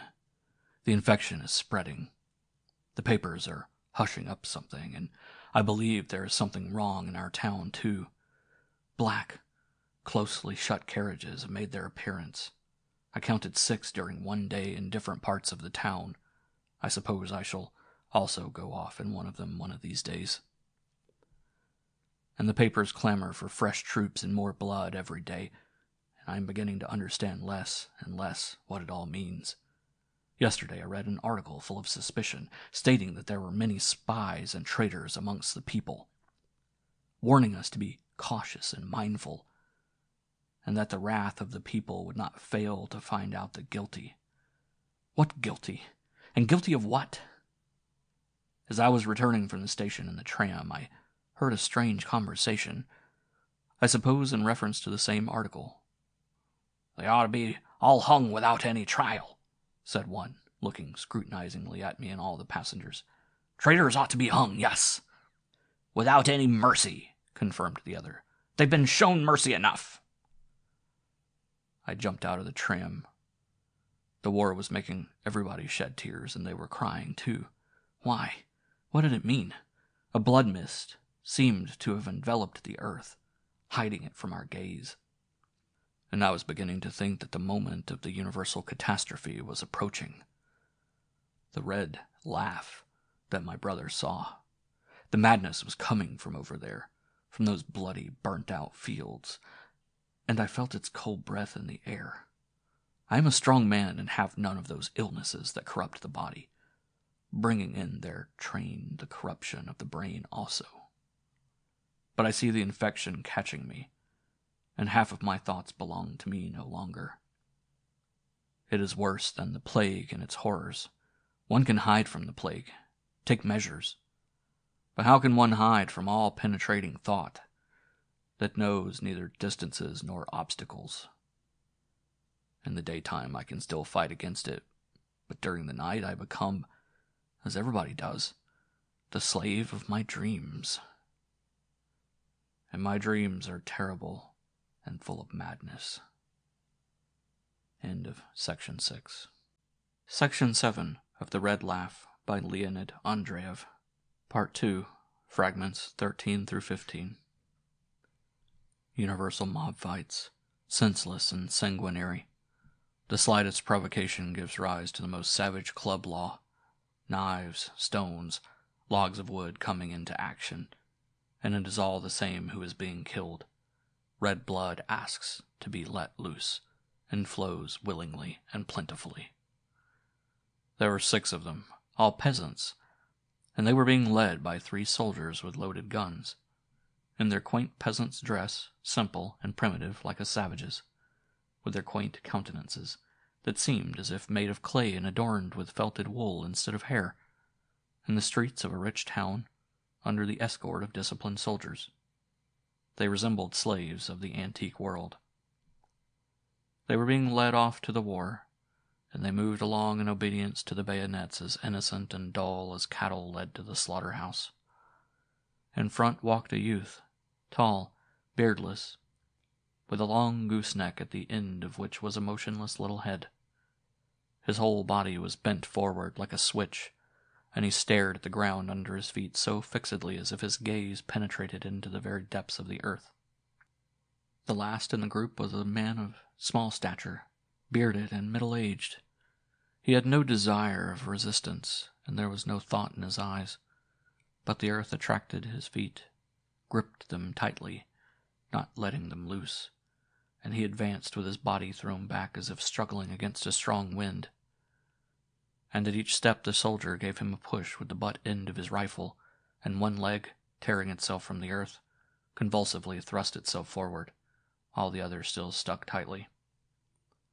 The faces of the soldiers were wary and angry, and evidently they had been marching so for a long time. One felt they were tired and indifferent as to how they carried their guns, and how they marched, keeping no step with their feet turned in like weary countrymen. The senseless, lingering, and silent resistance of the peasants seemed to have dimmed their disciplined brains, and they had ceased to understand where they were going and what their goal was. "Where are you leading them to?" I asked one of the soldiers. He started, glanced at me, and in the keen flash of his eyes I felt the bayonet as distinctly as if it were already at my breast. "Go away," said the soldier. "Go away or else."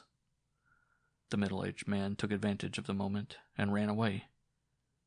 He ran with a light trot up to the iron railings of the boulevard and sat down on his heels as if he were hiding. No animal would have acted so stupidly, so senselessly. But the soldier became savage. I saw him go close up to him, stoop down, and, thrusting his gun into the left hand, strike something soft and flat with the right one. And then again, a crowd was gathering. Laughter and shouts were heard. Fragment 14. In the 11th row of stalls, somebody's arms were pressing closely against me on my right and left-hand side, while far around me in the semi-darkness stuck out motionless heads tinged with red from the lights upon the stage. And gradually the mass of people, confined in that narrow place, filled me with horror. Everybody was silent, listening to what was being said on the stage, or perhaps thinking out his own thoughts. But as they were many, they were more audible, for all their silence, than the loud voices of the actors. They were coughing, blowing their noses, making a noise with their feet and clothes, and I could distinctly hear their deep, uneven breathing that was heating the air. They were terrible, for each of them could become a corpse, and they all had senseless brains. In the calmness of those well-brushed heads, resting upon white, stiff collars, I felt a hurricane of madness ready to burst every second. My hands grew cold as I thought how many and how terrible they were, and how far away I was from the entrance. They were calm, but what if I were to cry out, "Fire!" and full of terror I experienced a painfully passionate desire, of which I cannot think without my hands growing cold and moist. Who could hinder me from crying out? Yes, standing up, turning round and crying out, "Fire! Save yourselves! Fire!" A convulsive wave of madness would overwhelm their still limbs. They would jump up, yelling and howling like animals. They would forget that they had wives, sisters, mothers, and would begin casting themselves about like men stricken with sudden blindness, in their madness throttling each other with their white fingers fragrant with scent. The lights would be turned on, and somebody with an ashen face would appear upon the stage, shouting that all was in order and that there was no fire, and the music, trembling and halting, would begin playing something wildly merry, but they would be deaf to everything. They would be throttling, tramping, and beating the heads of the women, demolishing their ingenious, cunning headdresses. They would tear at each other's ears, bite off each other's noses, and tear the very clothes off each other's bodies, feeling no shame, for they would be mad. Their sensitive, delicate, beautiful, adorable women would scream and writhe helplessly at their feet, clasping their knees, still believing in their generosity, while they would beat them viciously upon their beautiful, upturned faces, trying to force their way towards the entrance. For men are always murderers, and their calmness and generosity is the calmness of a well-fed animal that knows itself out of danger.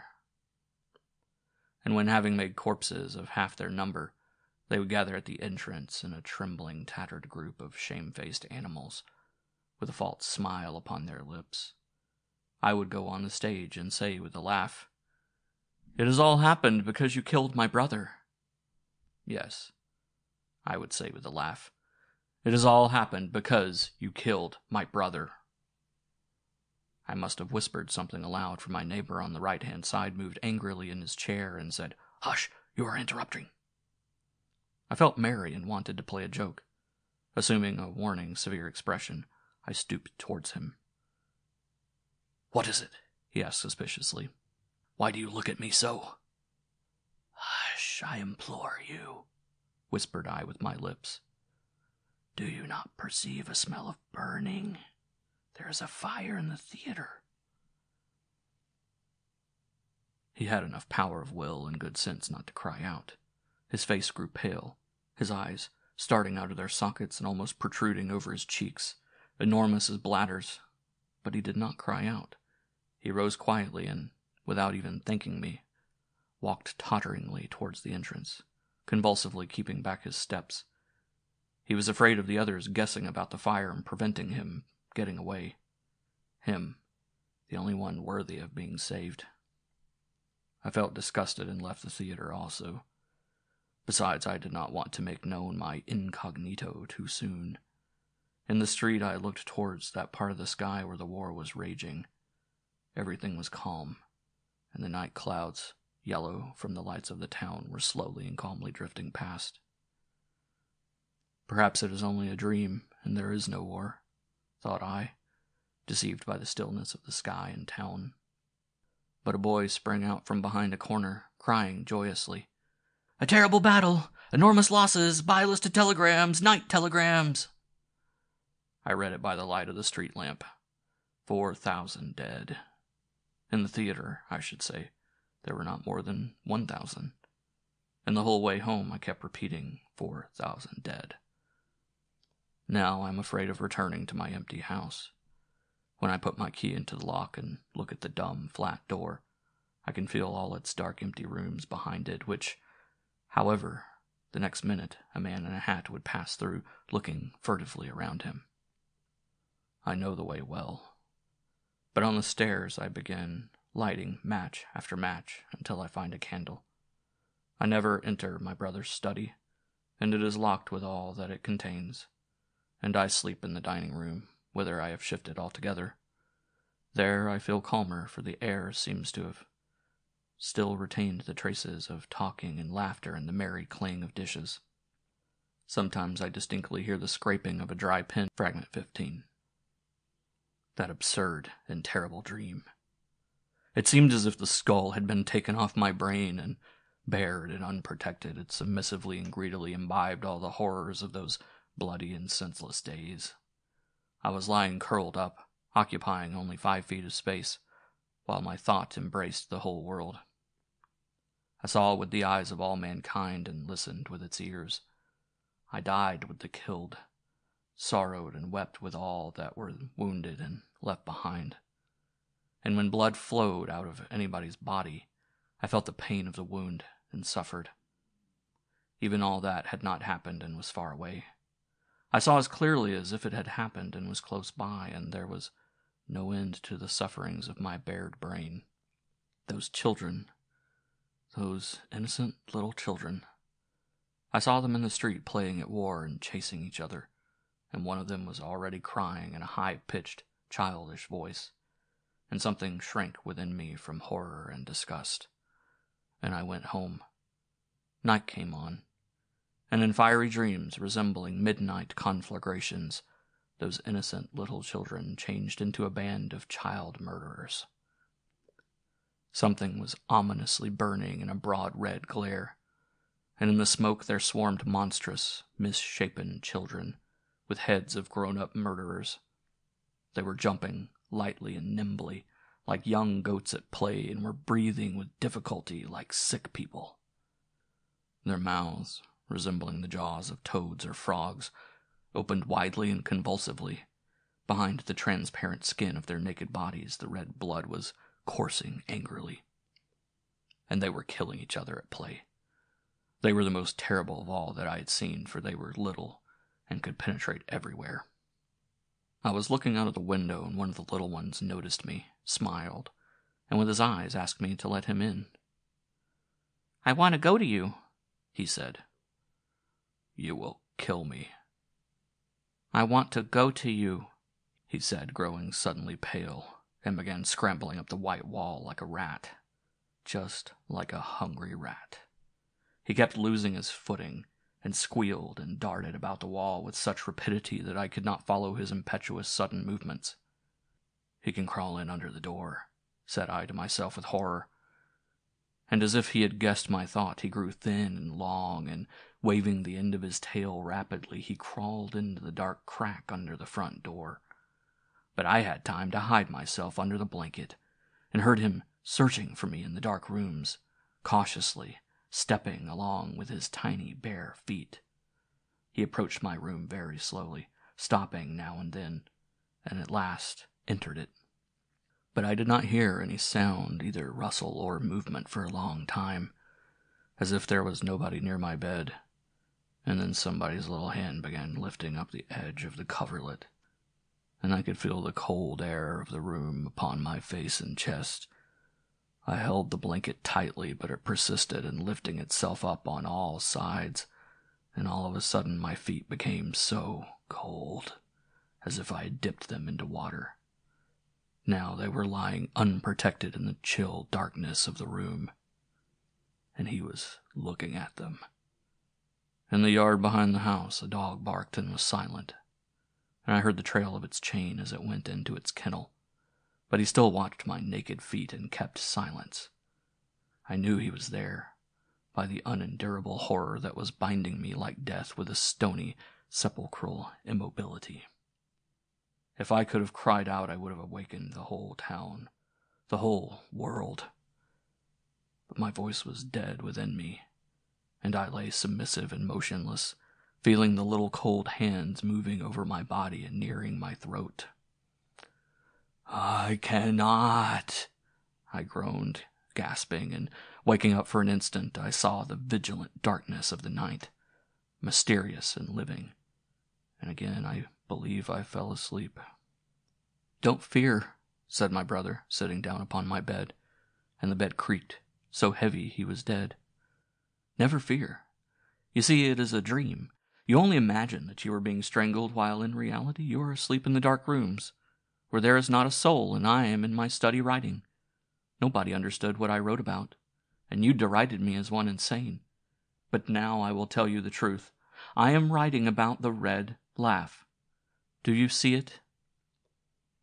Something enormous, red and bloody was standing before me, laughing a toothless laugh.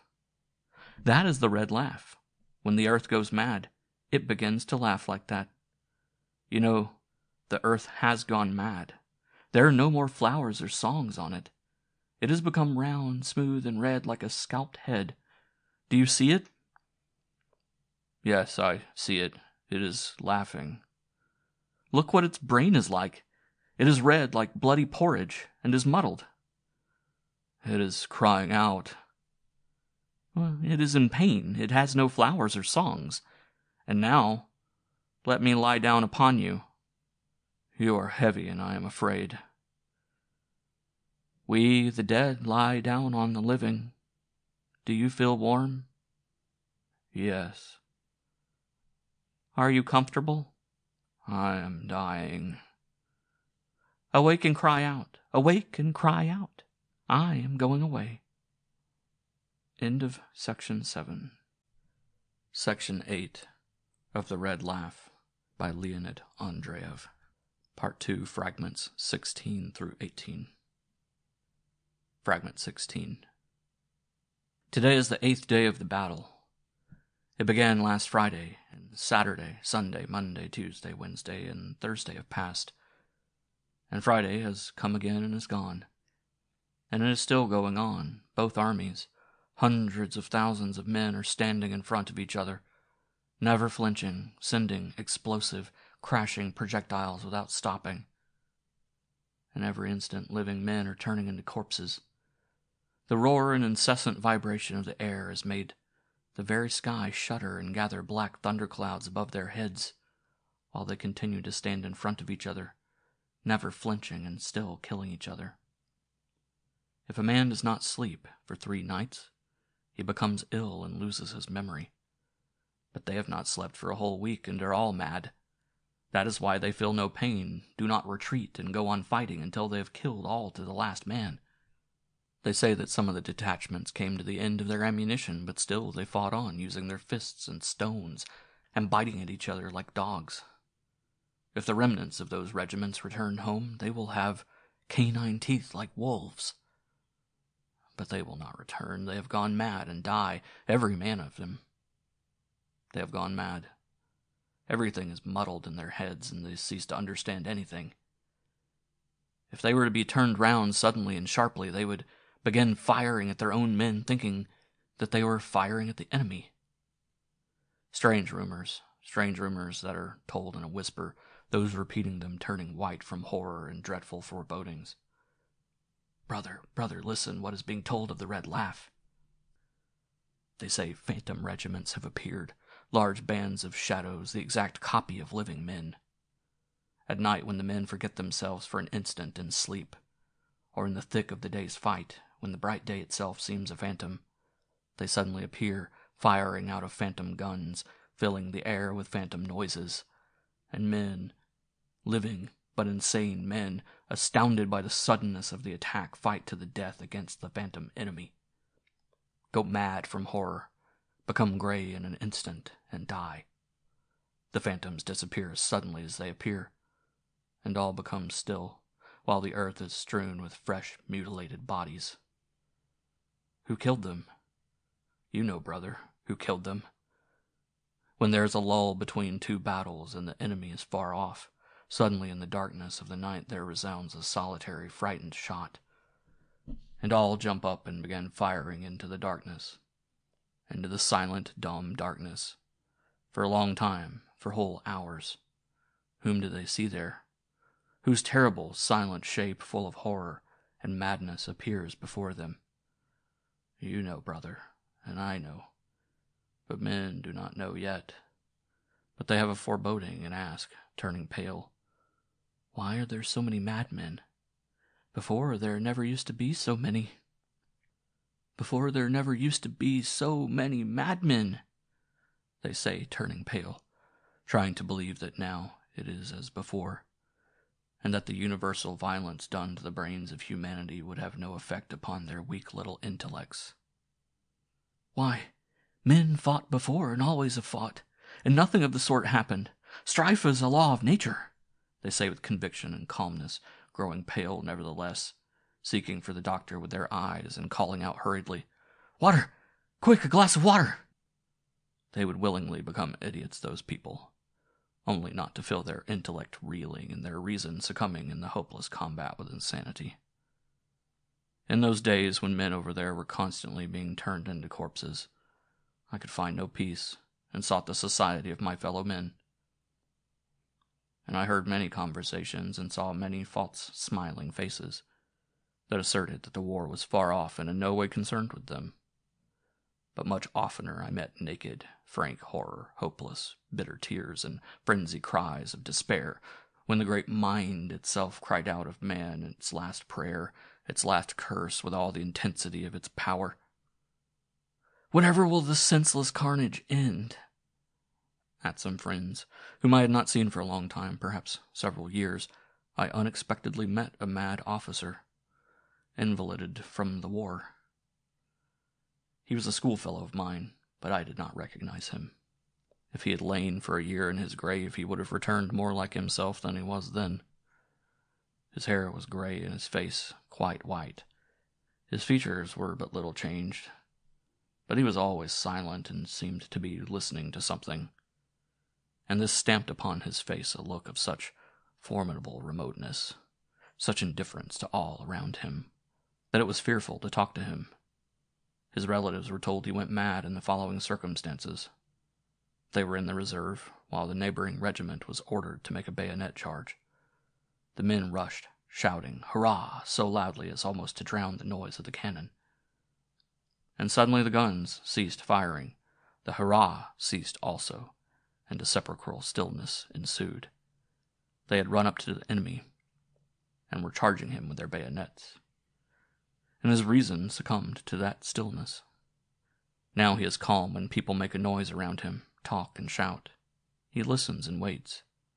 But if only there is a moment's silence, he catches hold of his head, rushes up to the wall or against the furniture, and falls down in a fit resembling epilepsy.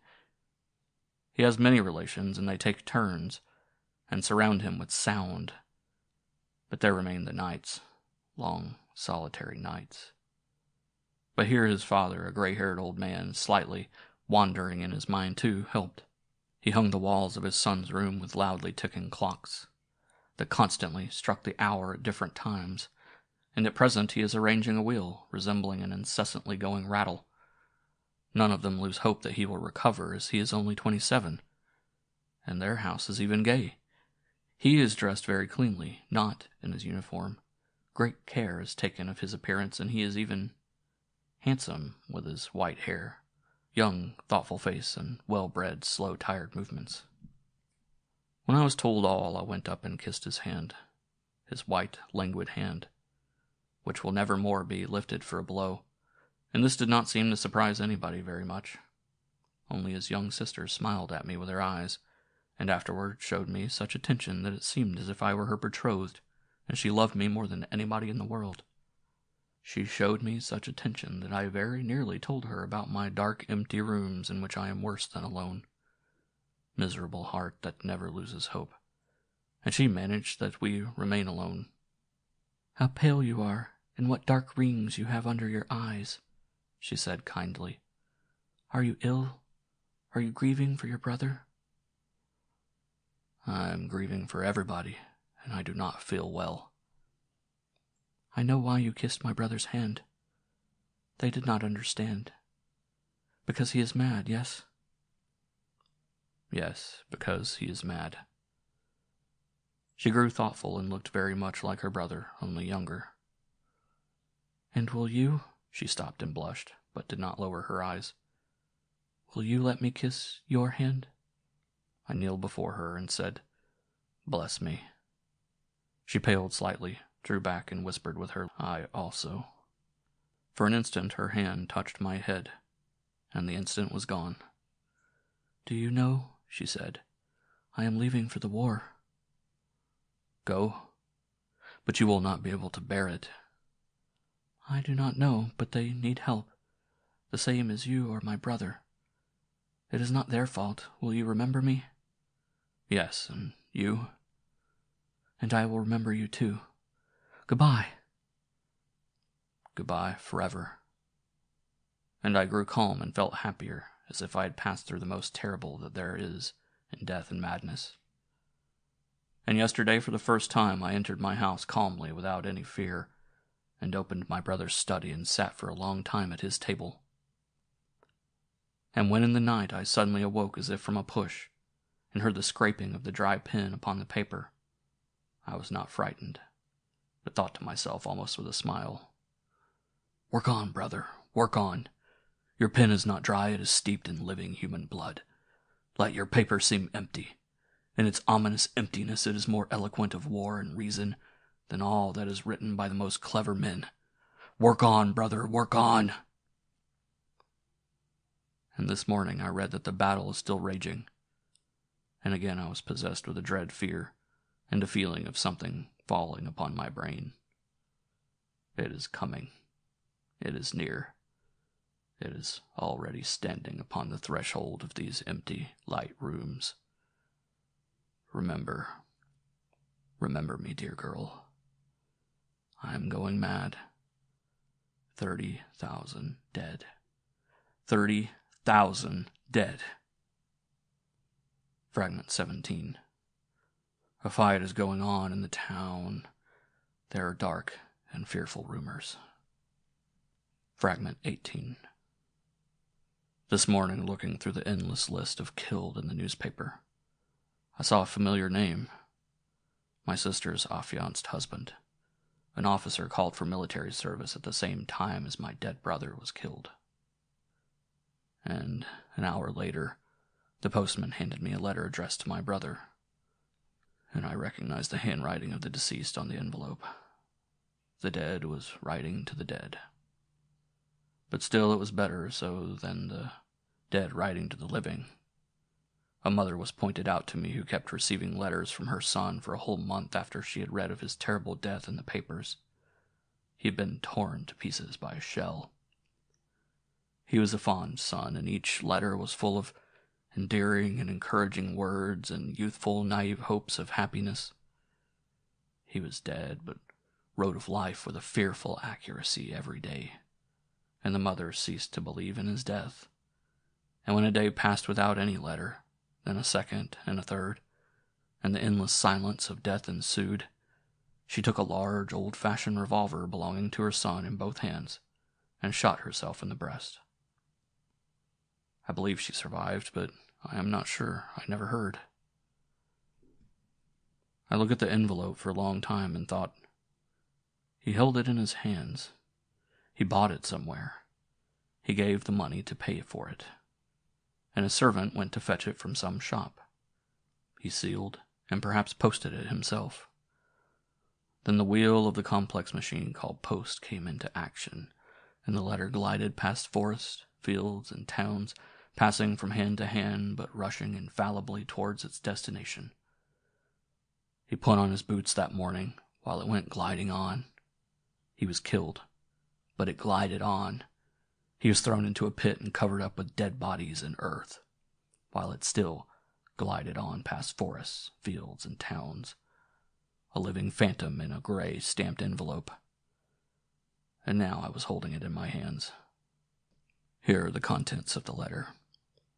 It was written with a pencil on scraps of paper and was not finished. Something interfered.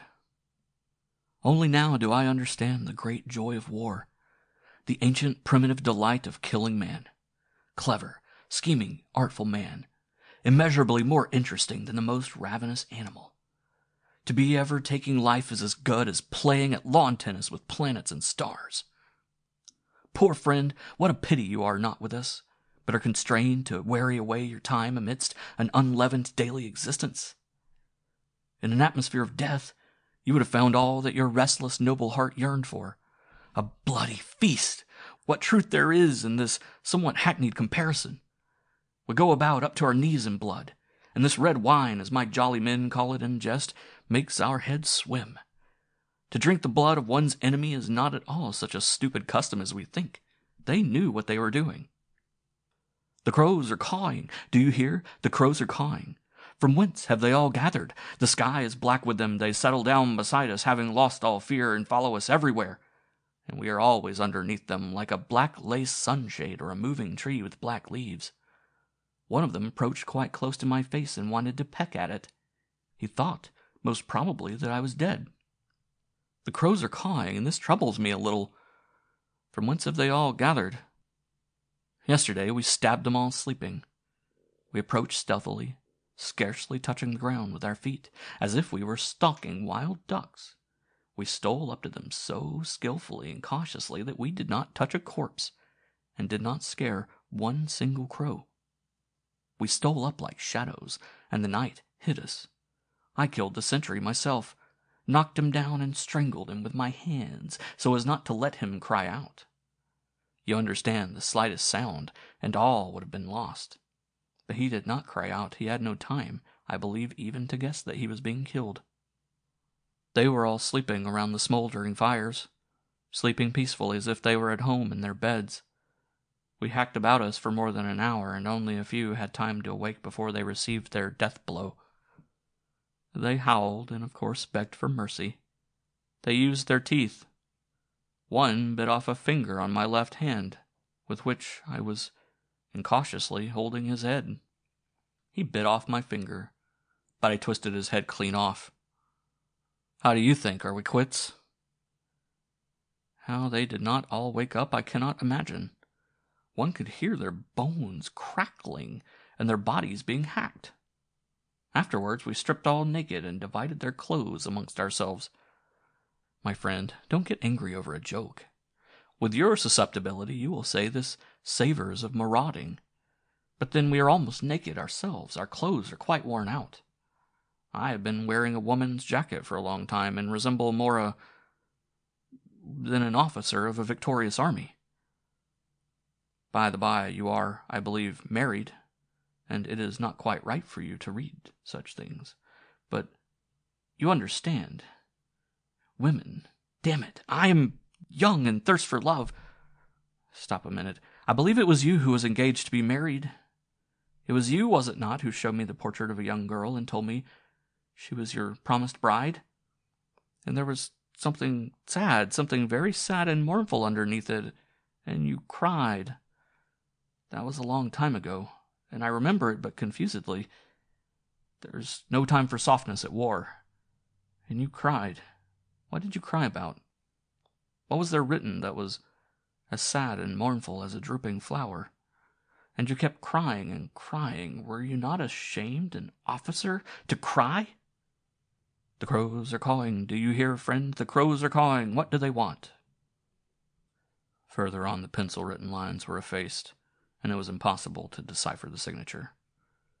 And strange to say, the dead man called forth no comparison in me. I distinctly pictured to myself his face, in which all was soft and delicate as a woman's, the color of his cheeks, the clearness and morning freshness of the eyes, the beard so bushy and soft that a woman could almost have adorned herself with it. He liked books, flowers, and music, feared all that was coarse, and wrote poetry. My brother, as a critic, declared that he wrote very good poetry, and I could not connect all that I knew and remembered of him with the cawing crows, bloody carnage, and death.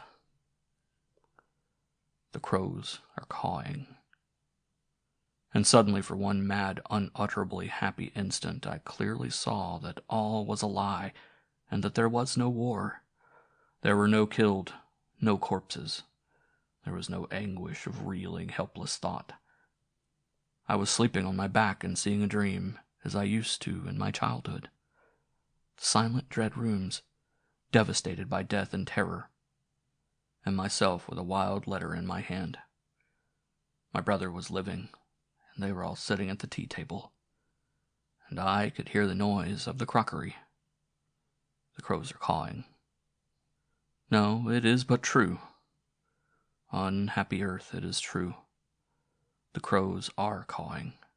It is not the invention of an idle scribbler, aiming at cheap effects, or of a madman who has lost his senses. The crows are cawing. Where is my brother? He was noble-hearted and gentle, and wished no one evil. Where is he? I am asking you, you cursed murderers. I am asking you, you cursed murderers, crows, sitting on carrion, wretched, imbecile animals before the whole world. For you are animals. What did you kill my brother for? If you had a face, I would give you a blow upon it, but you have no face. You have only the snout of a wild beast. You pretend that you are men, but I see claws under your gloves, and the flat skull of an animal under your hat. Hidden beneath your clever conversation, I hear insanity rattling its rusty chains. And with all the power of my grief, my anguish, and dishonored thought, I curse you, you wretched, imbecile animals. End of Section 8. Section 9 of The Red Laugh by Leonid Andreev, Part 2. Fragment the last. We look to you for the regeneration of human life.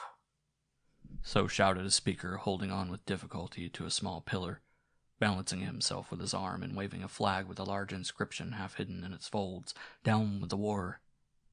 You who are young, you whose lives are only just beginning, save yourselves and the future generations from this horror, from this madness. It is unbearable. Our eyes are drowned with blood. The sky is falling upon us. The earth is giving way under our feet. Kind people. The crowd was buzzing enigmatically, and the voice of the speaker was drowned at times in the living, threatening noise. Suppose I am mad, but I am speaking the truth. My father and brother are rotting over there like carrion. Make bonfires, dig pits and destroy. Bury all your arms, demolish all the barracks, and strip all the men of their bright clothes of madness. Tear them off. One cannot bear it. Men are dying. Somebody very tall gave him a blow and knocked him off the pillar. The flag rose once again and fell. I had no time to see the face of the man who struck him, as instantly everything turned into a nightmare. Everything became commotion, became agitated and howled. Stones and logs of wood went flying through the air. Fists that were beating somebody appeared above the heads. The crowd, like a living, roaring wave, lifted me up, carried me along several steps, and threw me violently against a fence, then carried me back and away somewhere, and at last pressed me against a high pile of wood that inclined forwards, threatening to fall down upon somebody's head. Something crackled and rattled against the beams in rapid, dry succession. An instant stillness. And again a roar burst forth, enormous, open-mouthed, terrible in its overwhelming power. And then the dry, rapid crackling was heard again, and somebody fell down near me with the blood flowing out of a red hole where his eye had been.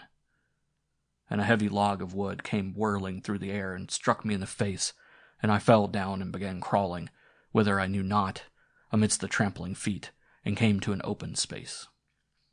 Then I climbed over some fences, breaking all my nails, clambered up piles of wood. One pile fell to pieces under me, and I fell amidst a cataract of thumping logs. At last I succeeded with difficulty in getting out of a closed-in space, while behind me all crashed, roared, howled, and crackled, trying to overtake me. A bell was ringing somewhere. Something fell with a thundering crash as if it were a 5-story house. The twilight seemed to have stopped still, keeping back the night, and the roar and shots, as if steeped in red, had driven away the darkness. Jumping over the last fence, I found myself in a narrow, crooked lane resembling a corridor between two obscure walls, and began running. I ran for a long time, but the lane seemed to have no outlet. It was terminated by a wall, behind which piles of wood and scaffolding rose up black against the sky. And again I climbed over the mobile, shifting piles, falling into pits where all was still and smelt of damp wood, getting out of them again into the open, not daring to look back, for I knew quite well what was happening by the dull reddish color that tinged the black beams and made them look like murdered giants.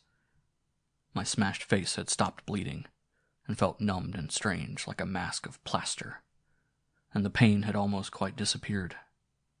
I believe I fainted and lost consciousness in one of the black holes into which I had fallen, but I am not certain whether I only imagined it or was it really so? As I can only remember myself running. I rushed about the unfamiliar streets. They had no lamps. Past the black, death-like houses for a long time, unable to find my way out of the dumb labyrinth.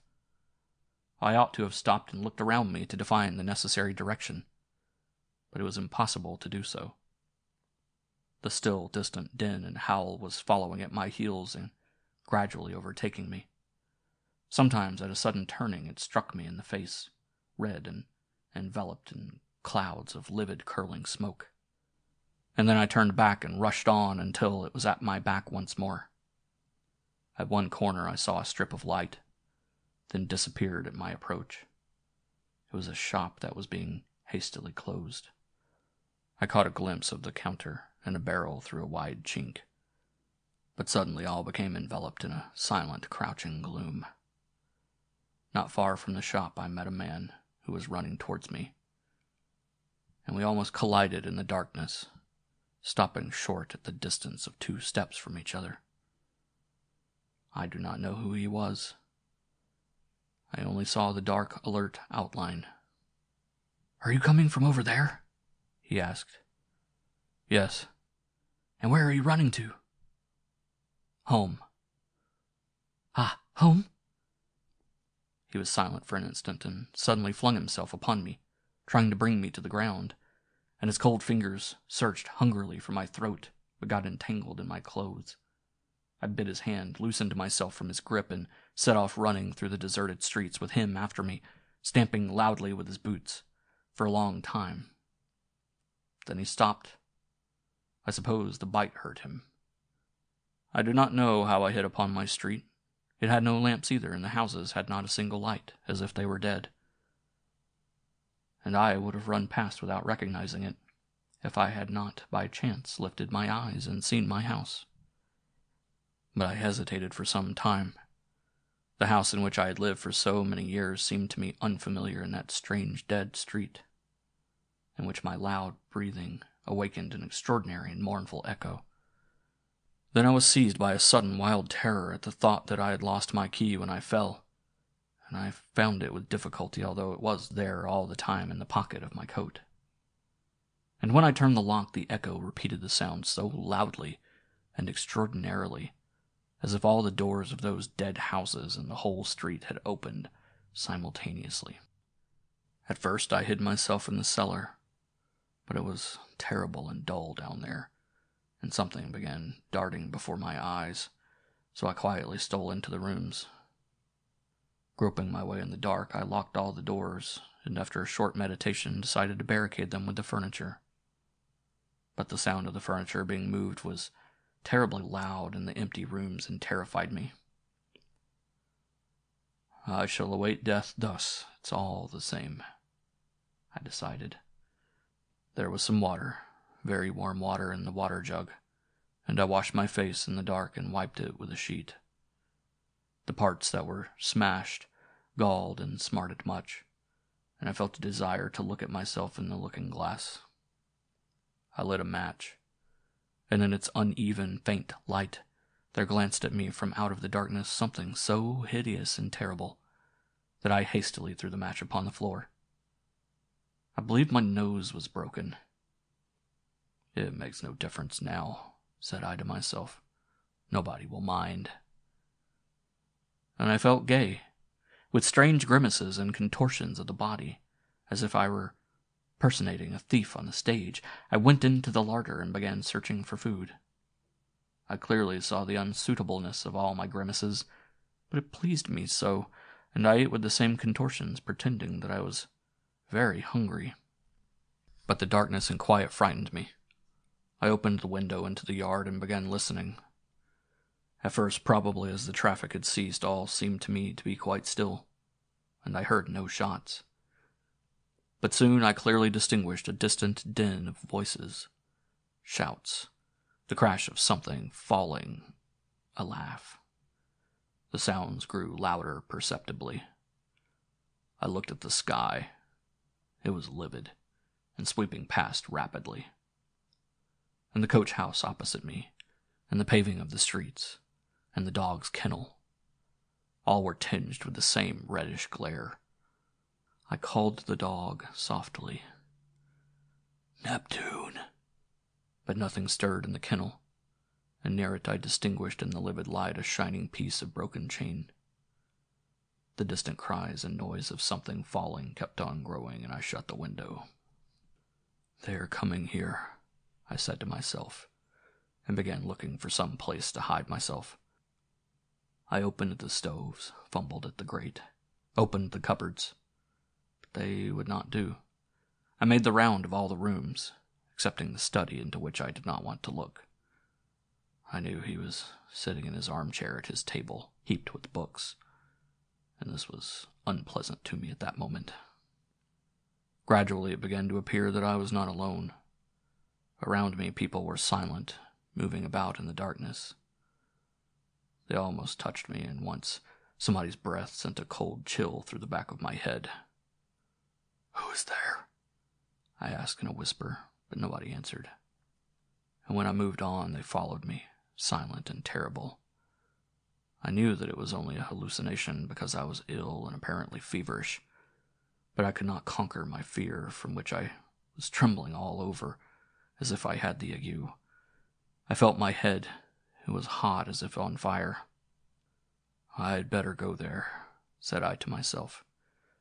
"He is one of my own people, after all." He was sitting in his armchair at his table, heaped with books, and did not disappear as he did the last time, but remained seated. The reddish light was making its way through the red drawn curtains into the room, but did not light up anything, and he was scarcely visible. I sat down at a distance from him on the couch and waited. All was still in the room, while from outside the even buzzing noise, the crashing of something falling, and disjointed cries were borne in upon us. And they were nearing us. The livid light became brighter and brighter, and I could distinguish him in his armchair, his black, iron-like profile outlined by a narrow stripe of red. "Brother," I said. But he kept silence, immobile and black, like a monument. A board cracked in the next room, and suddenly all became so extraordinarily still, as it is when there are many dead. All the sounds died away, and the livid light itself assumed a scarcely perceptible shade of deathliness and stillness, and became motionless and a little dim. I thought the stillness was coming from my brother, and told him so. "No, it is not from me," he answered. "Look out of the window." I pulled the curtains aside and staggered back.